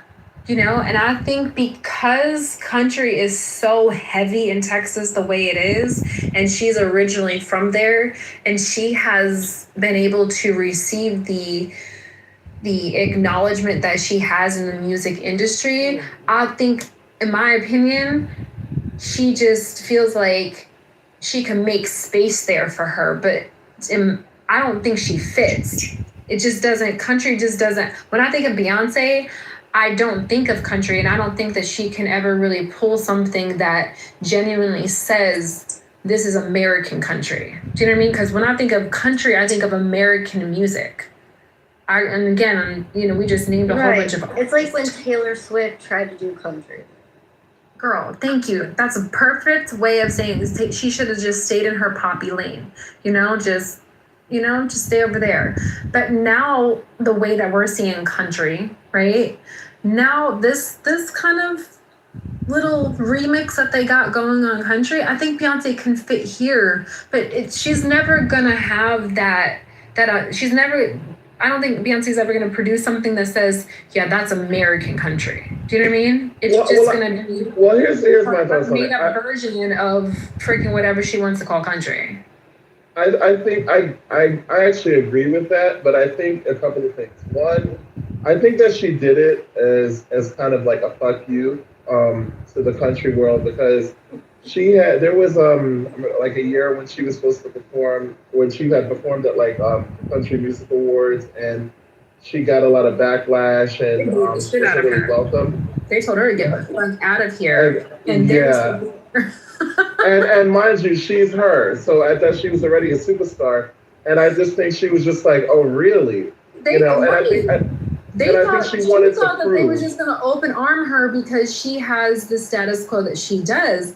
But the reality is that, Miss B, you don't fit in this lane. Just because you're from Texas and just because you can put on the aesthetic, there's nothing about Beyonce that says true American country. Yeah, I agree with that. I think it's going to be interesting, though, because she was a gimmick. Rich is back. I just said it's a gimmick. I live in Texas. Nobody considers her country songs to be country. Well, never. No self-respecting person listens to country music unless they're like some fucking airhead, vapid fucking, schoolgirl type that listens to Beyonce in the first place. That's the only people who want to listen to her country songs. Yeah, but I think it was more important to kind of prove the point and to open the conversation, and I think now she's actually highlighted black actual black African American country singers. Yeah, but nobody accepts that gay black guy either. That's pop music. Oh God. I mean, he dresses up in a cowboy outfit and he rides a horse and goes, going downtown, riding my horse, What was his name? The What are you talking about? Lil Nas X? Yeah, the little faggot kid, yeah. Oh my God! Shut up! The one You that literally have a dressed up. cock in your The PTR. one that dressed up. The one that dressed up as Satan. Yeah, that one. Well, he did that to fuck you for all of the you know, the evangelical fake ass religious people. Nobody who listens to country music listens to his shit. Just pop music. That's Well, all it is. he made a whole lot of money. Got a #1 hit off of it. Yeah, but he's a one-hit wonder. I agree. Well, he's still out doing his thing. Kind of like although that Weekend guy. Like, when's the last time he's put out an album? Yeah, he got into some he got into some shit. I think he pissed off some of the Wait, did he Illuminati. get into the plus stuff? What did he get into? No, I don't think it was that. I think he pissed off the Illuminati though, because he got into some shit with the Grammys, and no, for real, because he had the biggest song. He's actually like the biggest song on Spotify or something with the lights something song. Yeah, but everybody knew when those guys did their songs that they were just gonna be one-hit wonders. Like nobody looked at them and went, wow, these guys I bet are gonna have like 30 albums. No, but you don't. Well, I mean, 30 albums. There's very few artists. No, There's I'm just artists saying, out like there. nobody thought they were gonna go down as like legends of music, and like anybody's gonna talk about them other than they're gonna be on the jukebox like 10 years from now type shit where you're like, oh yeah, that's that song I remember when like I was in high school or college. Like, well, to be fair, there's that one-hit wonder guy. There's not that many artists like days that are like major super. I think that the age of like the super duper stars. Boosie. Oh Lord. 2 Chainz, Waka Flocka. Don't listen to this. Started in Hold on. Waka 1999, Flocka. 2000. Don't be shitting on Waka Flocka because he's one of the conservatives now. 2 So Chainz started in like 2004. a lot of his rappers are Future started conservative. like 2008. It's only been 18 years of like #1 songs nonstop. A lot of those rappers are conservative. But I'm still And Trump supporters. waiting on Young Dolph's new album to drop so I can buy it. Oh gosh. You are a mess, Rich. Play with your bitch. Oh my god. What you call it? What the heck was I gonna say? Oh yeah, like we're over the age of I think super duper stars. I just think like I just named like 4 of them. those are not super. Future? Future's not a Future is not a superstar. superstar. No. Okay. Can I Wait a minute. Okay. Where'd you count Taylor Swift as a superstar right now? Like, I mean, she literally had people mortgaging houses to go to a concert. Yeah, I think she's probably the last. Well, because I remember when they were comparing Sabrina her Carpenter's to. hot. So yeah, That bitch. oh my gosh. I'm She gonna would say never something that's gonna give be you this other controversial. day. Go ahead, Angel. Okay, all right. So here it goes. Good, clean white woman. All right. She's So not white. Sabrina Carpenter. all right. So Yeah, I as we were knew talking she about wasn't Beyonce, white. She's black. Go, dude. as we were talking about Beyonce, I realized something. Beyonce she has to be heavily jealous of Miki Guyton. She is a black female in country music who's doing country music the way country music is supposed to be done. She is not trying to come in with this whole new, revamping the industry, in and around country music. She's not trying to, bring pop into it. She actually is, you ever see her videos? They're just like, the old school country music songs, like the ones that used to play on CMT. And I'm just like, I love her, genuinely. I think she has a country music spirit. And I honestly think that Beyonce she's probably jealous of her and thought that she could just come up into the whole country, and be accepted, country music industry, and be accepted like how. Angel, I don't even think it was that. I think it was more of the fact that Beyonce is a petty bitch. And listen, I have a lot of qualms with Beyonce, but I actually kind of like that when it benefits, other people because she was just basically like, y'all gave me the middle finger, at the CMT Awards. Y'all haven't welcomed me here. I'm a fucking superstar, and regardless of what you think about her, she just is. She's incredibly But they're talented. not doing this. And But they're not doing this to Miki. Is my point. yeah, because she's a genuine. She's a genuine, right? Yeah, And that's country what I'm star. saying. Beyonce tried to come up in there with Beyonce versus trying to fit herself into the country music industry, because that is a complete. I just want to say this, and I don't know if a lot of people know this, but the country music industry is completely separate from all the other music industries. From all the other music industries, from pop, from rap, from like pop and rap can kind of go, you know what I'm saying, a little bit side by side with each other. There's a lot of overlay there. The country music has never done that until recently. So for someone like Miki being as young and fresh and vibrant as she is and she's, she's young to still be able to sing her songs. She's 43, so.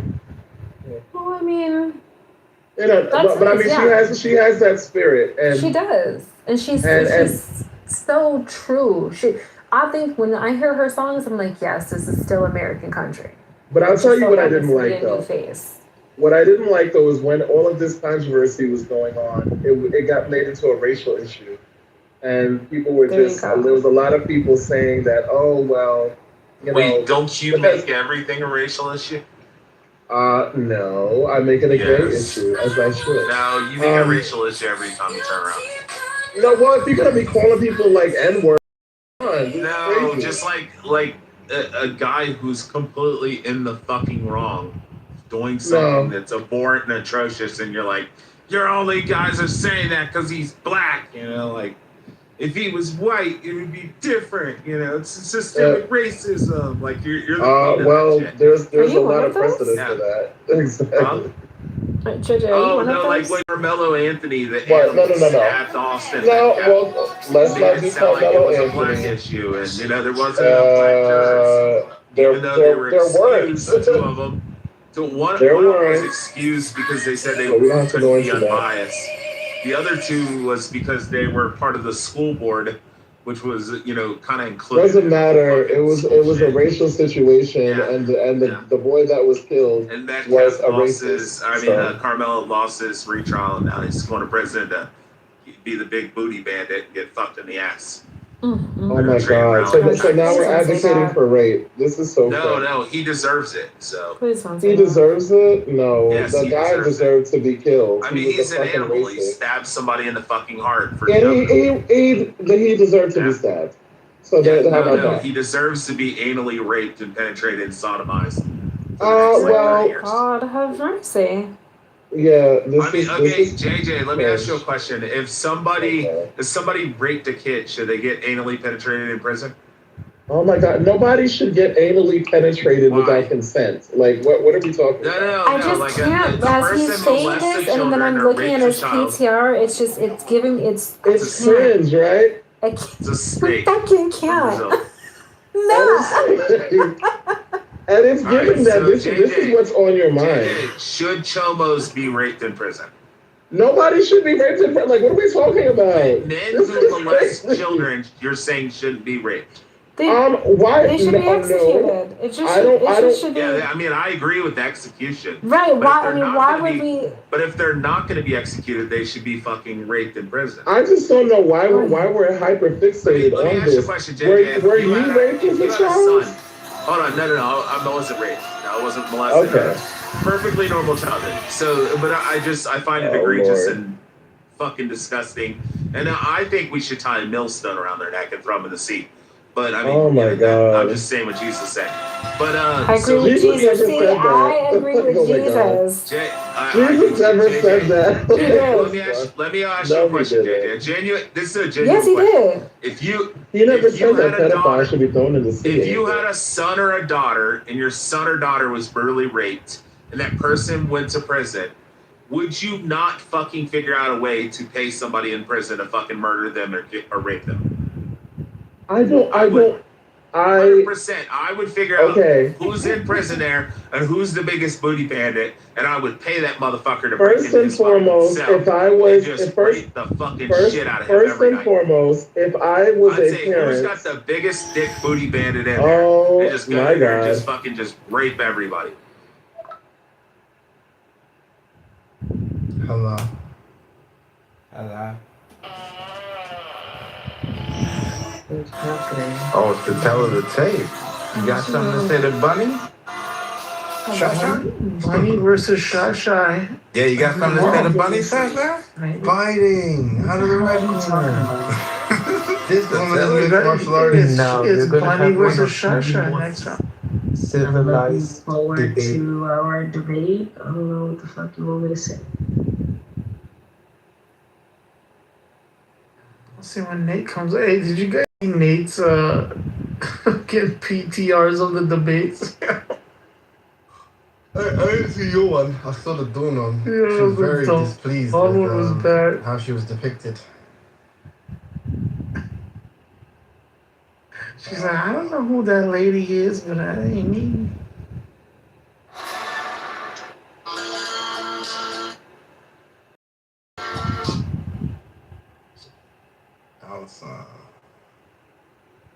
So are they going to give us the topic at the 11th hour?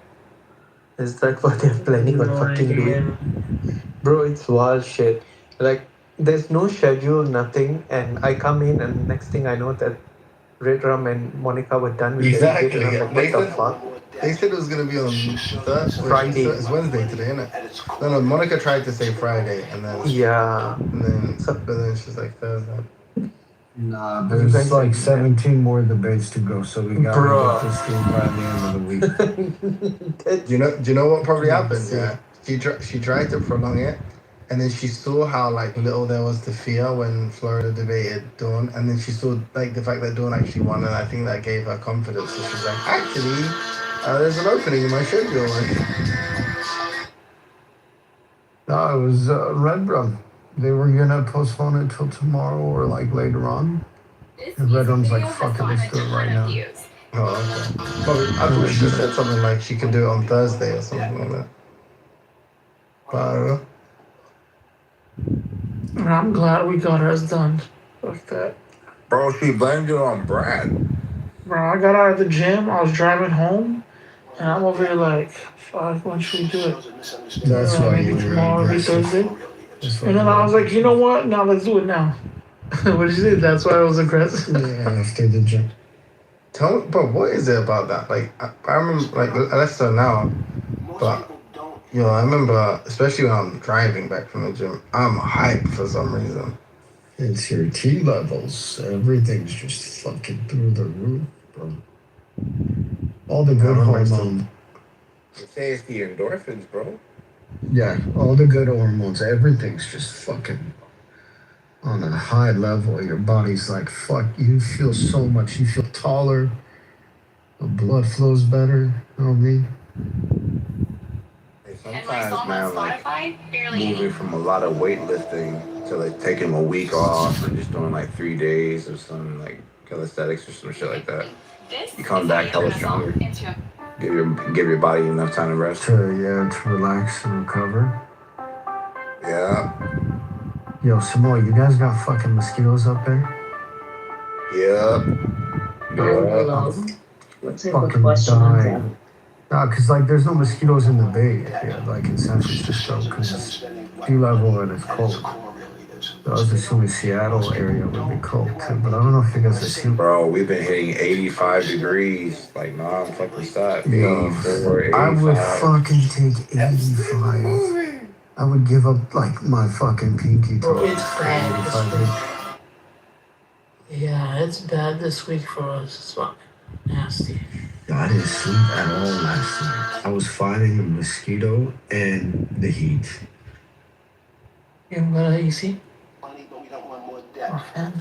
No, man, my building's old, so the AC makes a fuck ton of noise. Oh, shit. But I don't turn it on because my folks will wake up. Yeah, I can't either, bro. I fucking would wake up. I don't have the AC on. I don't know how you guys, people can sleep in these heat. Poor. You can wake up and you're like fucking drenched and shit. I have titty sweat that I need to worry about. Shasha knows what I'm talking about. The fucking words.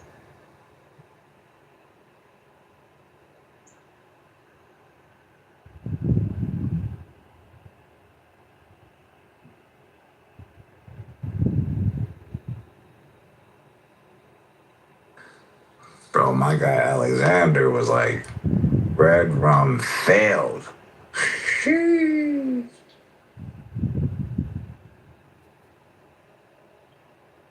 Did you see my gift? Then I'm like, you don't even go here. Bro, that nigga, bro. I don't know what happened to Eric, bro. When he was like, yeah, if it would have been 92% black people, people would have died. I was like, what? Like, what? What's this now? Like, what? That shit was funny. Eric was like, oh, let me fact check you. My nigga never came back. I'm sorry. How can you fact check that? That's just like assumption. No, he was fact checking the claim that Officer Bird, black dude, shot Ashley Babbitt through the window. I don't know why he tried to dispute that. It was a hate crime. It Smart. was a hate crime. He specifically picked out the only woman there, white woman there. Yeah, Popped her. All the black people that were around, he picked a white woman? What the fuck? Yeah, all people though, like, come on, bro. Yep. Hey, you know her family got like $5 million. Which is insane because she was breaking the law. What the hell? Nigga, what does that mean? She should have been shot. Like a lot of people. My boy should have been shot. Oh shit. Alright, shoplifters, watch out for a drop. Look at that. It was a trespass. That's what it was. There's levels to trespassing. Yeah, there's permitted areas and non-permitted areas. She was in a permitted area. It's where's Nancy Pelosi's office so we can cut out her hand level of trespassing. She was pretty. That's the problem with being a public servant, bro. You're in the public. That's insane. That's some insane. That's some. Y'all are crazy. Bro. Same way, like, you know, somebody's dying and come to the territory, you know? You sign up for the job. Absolutely, but if you're looking at all of the cases of sedition that has been, like, by the federal judges have been basically dismissed, even the Oath Keepers dismissed, all these cases have been dismissed because the Department of Justice overcharged. They had like 1,500 charges of obstruction that was like an overreach where the Supreme Court slapped them in the hand. I think it was called white privilege. No, it was called Joe Biden's justice, right? Yeah. Like you shouldn't be rewarded for like abusing it, and like if Trump got some, you know, some soldiers out there like violating people's rights, he should be held accountable as well. Yeah. Donald Trump should be in jail for inciting a riot. It's not right. Well, he did if you take the perfectly edited statement of his speech where he says, fight like hell. And then that's all they want you to read. He said the same thing after he got shot. Bro, I got lied to right now. I was told there was Gatorade Zero outside, and there's no Gatorade Zero outside. This is fucking crazy. Dude, I bought a tub of 9 gallons worth of Gatorade fucking powder. I think it's like Glacier or like Arctic Freeze or something. That's just one of the best investments I ever made. Why do you guys like Gatorade? Because it hydrates you. But it's not just that. It's Yeah, like water? Yeah, but it tastes good. It's like having fucking like soda on tap. Yeah. Yeah, With the powder. I don't understand. Like you guys are very low quality. Especially when you have like a really cold bottle of water or something. You guys drink Mountain Dew? Oh, hell no. Gatorade's my threshold right there. That's the worst thing I'll ever drink. Right. Well, Anybody that says they Yeah. drink Mountain Right. Dew, like I don't I think don't anything even else. want to be their friend. You're saying good or bad? I'm confused. No, like that's the closest that I would ever get to like a flavored drink. I use. Oh yeah. You have the powdered shit. It's like mad cost effective. No, I'm sponsored by this company called Noon tablets. So. So you do the tablets in the water. Is it like fizzy? Like, is it carbonated? Slightly, yeah. Yeah. I feel like the tablets are like more. I feel like they taste like salty for some reason. That's why I'm always hesitant. Like There is a sachets and chalkiness to. Oh yeah, because it has salt in it. Or it has sodium in it. Yeah. No, but even the powder has sodium in it. But it's like I don't know. Like I haven't tried for these. these. Yeah, for the tablets, it's 1%, or not 1%, but 1 gram of sugar. So that has You guys don't just like water, you know? Of course. Yeah, you can walk and chew gum. Water's good. Can you? I drink every time I go out. You need extra hydration sometimes. Hey, do you guys believe in that hype about the branched chain amino acid joint? Which one? You know the branched chain amino acids? BCAAs. Yeah. What about them? Do you guys use them? Nah. Yeah, Ingan does. I kind of like them just because of the flavor, because it kind of spiced up the drink of the lemon juice and the electrolyte tablets. It's like intra workout, isn't it? Yep. It's like during your workout, yeah. Dude, do you guys remember beta alanine? Yeah.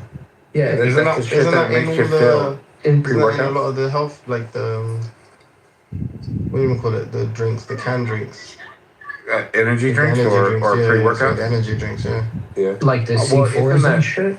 Yeah, it's in the pre-workouts. It's supposed to be like for endurance or something like that, but it gives you that tingling. Yeah, it's that Yeah.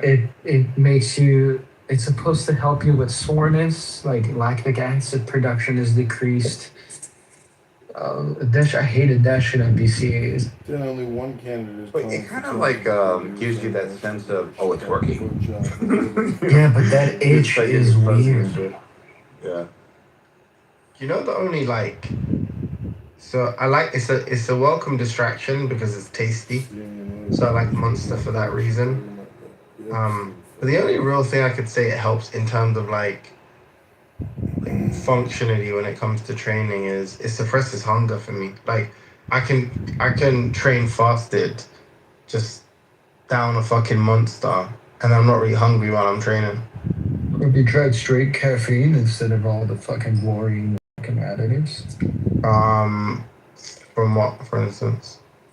I do a quad shot right before I go lift weights or do Like cardio coffee, or you mean? anything. Yeah. I don't like coffee. No, I don't take pre-workouts and energy drinks because I drink so much coffee throughout the day that when I take the pre-workout, it just I don't really drink fucks me coffee, up. so I can't do the caffeine. I can't do the caffeine, bro, because it kind of I've been kind of, you know how it's supposed to constrict your blood vessels or whatever. Mm-hmm. And I'm looking for like the nitric oxide, like blood vessel dilation. That's what I'm looking for. What does that mean? Like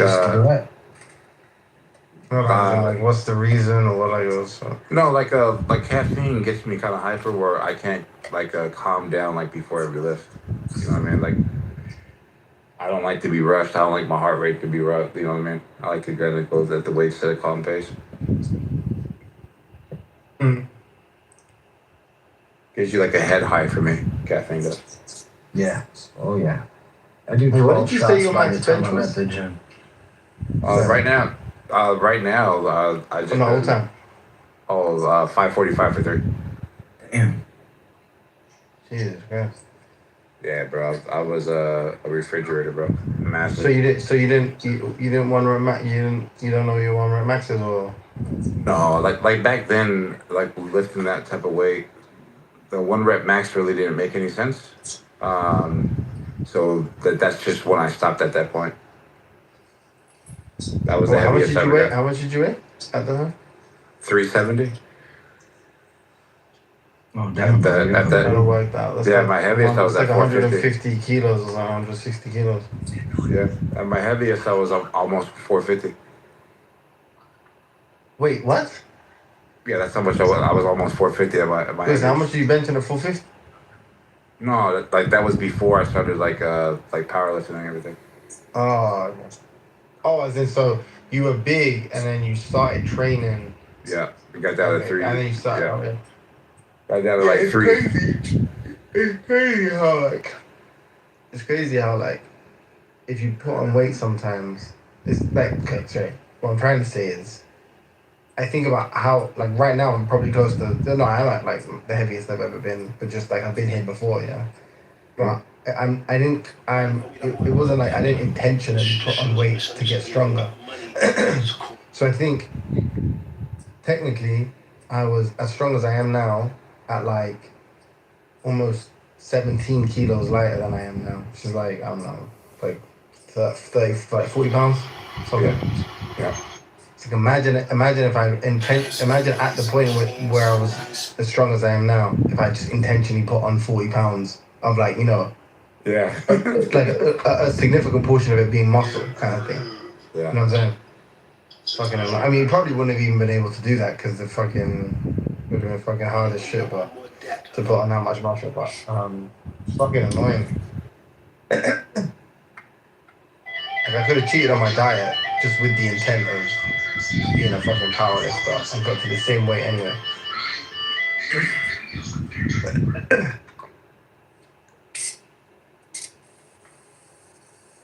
Well.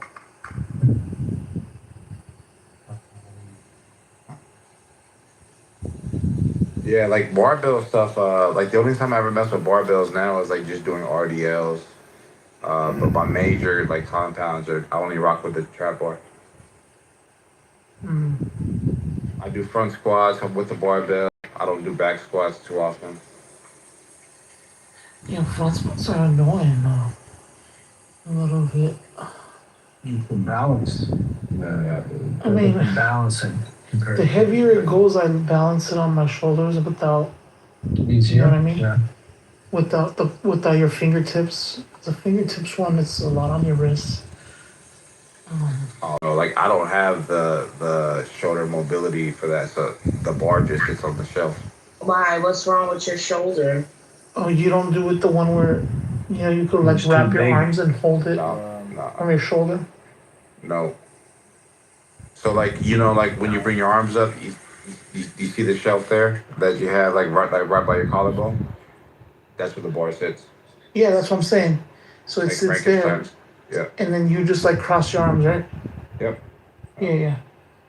Yeah, when it gets heavier, that's what I do too. You can do the other one, huh? Like where you like bend your fingers back, kind of thing. I don't know which way. Yeah, I do that when the weight's not. It's not that heavy, but once I add more weight, You fold your arms. yeah, because it's annoying when it hurts on your wrists. Yeah, I can't front squat to save my life. To be honest, Yeah, I like back squat better. I don't enjoy it. So like, I couldn't even bother to try and develop, like learn technique or get better. It's like I don't like doing that shit. Yeah, I like the catch, especially like doing snatches and hang cleans. Oh, the CrossFit stuff, yeah, I do that shit. Even though I don't like it as much, to be honest. The CrossFit stuff scares the fuck out of me, bro. Those movements are, if it, like, even the slightest change in grip, a slip here, a slip there goes a fucking disc, there goes a joint. There's too much jerking, bro. All the fucking muscle ups and shit. That's why I don't do it. I don't do it about sometimes they do like cleans, and I'm like, no, I'm not down. In a class setting, I think it's different because you got instruction, but when people do it on their own, it freaks me out. I see people doing it at 24, and it looks wrong. Like he looks like he doesn't know what he's doing, and he's making all of this fucking noise. He's either gonna break his wrist, or he's gonna swing back so much it's gonna hit him in the face and he's gonna break his neck. And it's kind of weird that they do it at a regular gym like that. Like CrossFit set. That's kind of weird. We have a lot of like green space, and then there's like a complete like side room that you pay extra to get into, and there's a lot of like um, bars and stuff, and then we have a lot of space for it, so people take advantage of it. Yeah. Plus, it's cheaper than going to a CrossFit gym. Like if you know your workouts, Yeah. it's $60 a month, and that's with the wellness, which is like the leg pumping machine and the massage and all that stuff, plus the separated private gym area. And $60 a month is best cheap, bro. Yeah, that recovery stuff's good, bro. Like, dude, it is, man. Yeah, it's a company called like what do I got? It is the Hyperice. So I have the gun, the foam roller, the ball, and then the leg restraint that wrap around your legs, and then it pumps the blood in and pumps the blood out. Yeah, we have that at the gym. It's like you pay an additional $9.99 a month and you get that. Yeah, it's supposed to promote like fast muscle recovery. I think it's like really good for the heart in general. Blood flow is really good. Yeah. You know, the guy that invented it is the same guy that invented 5-hour energy. 5-hour energy? Oh shit. Yeah, those like energy shots. There's an Indian guy. He also invented that machine. He's a cardiologist. Oh, that's dope. He gave people heart attacks with his 5-hour energy, and then he's like, "Let me solve your heart attack problem."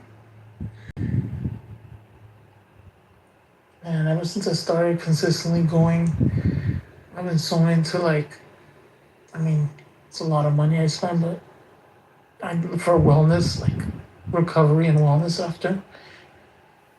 It's crazy. Yeah, but your But I enjoy it. physiology has like your body form and like structure has like greatly changed and improved. Like from when you started going to that gym to like the stuff you post now. Like from your recent trip, you look very different in a good way. Like you look wider, your back looks straighter, your shoulders are like, you look good. It shows. Yeah. The CrossFit, not the CrossFit, but the weightlifting shows. Thank you, yeah.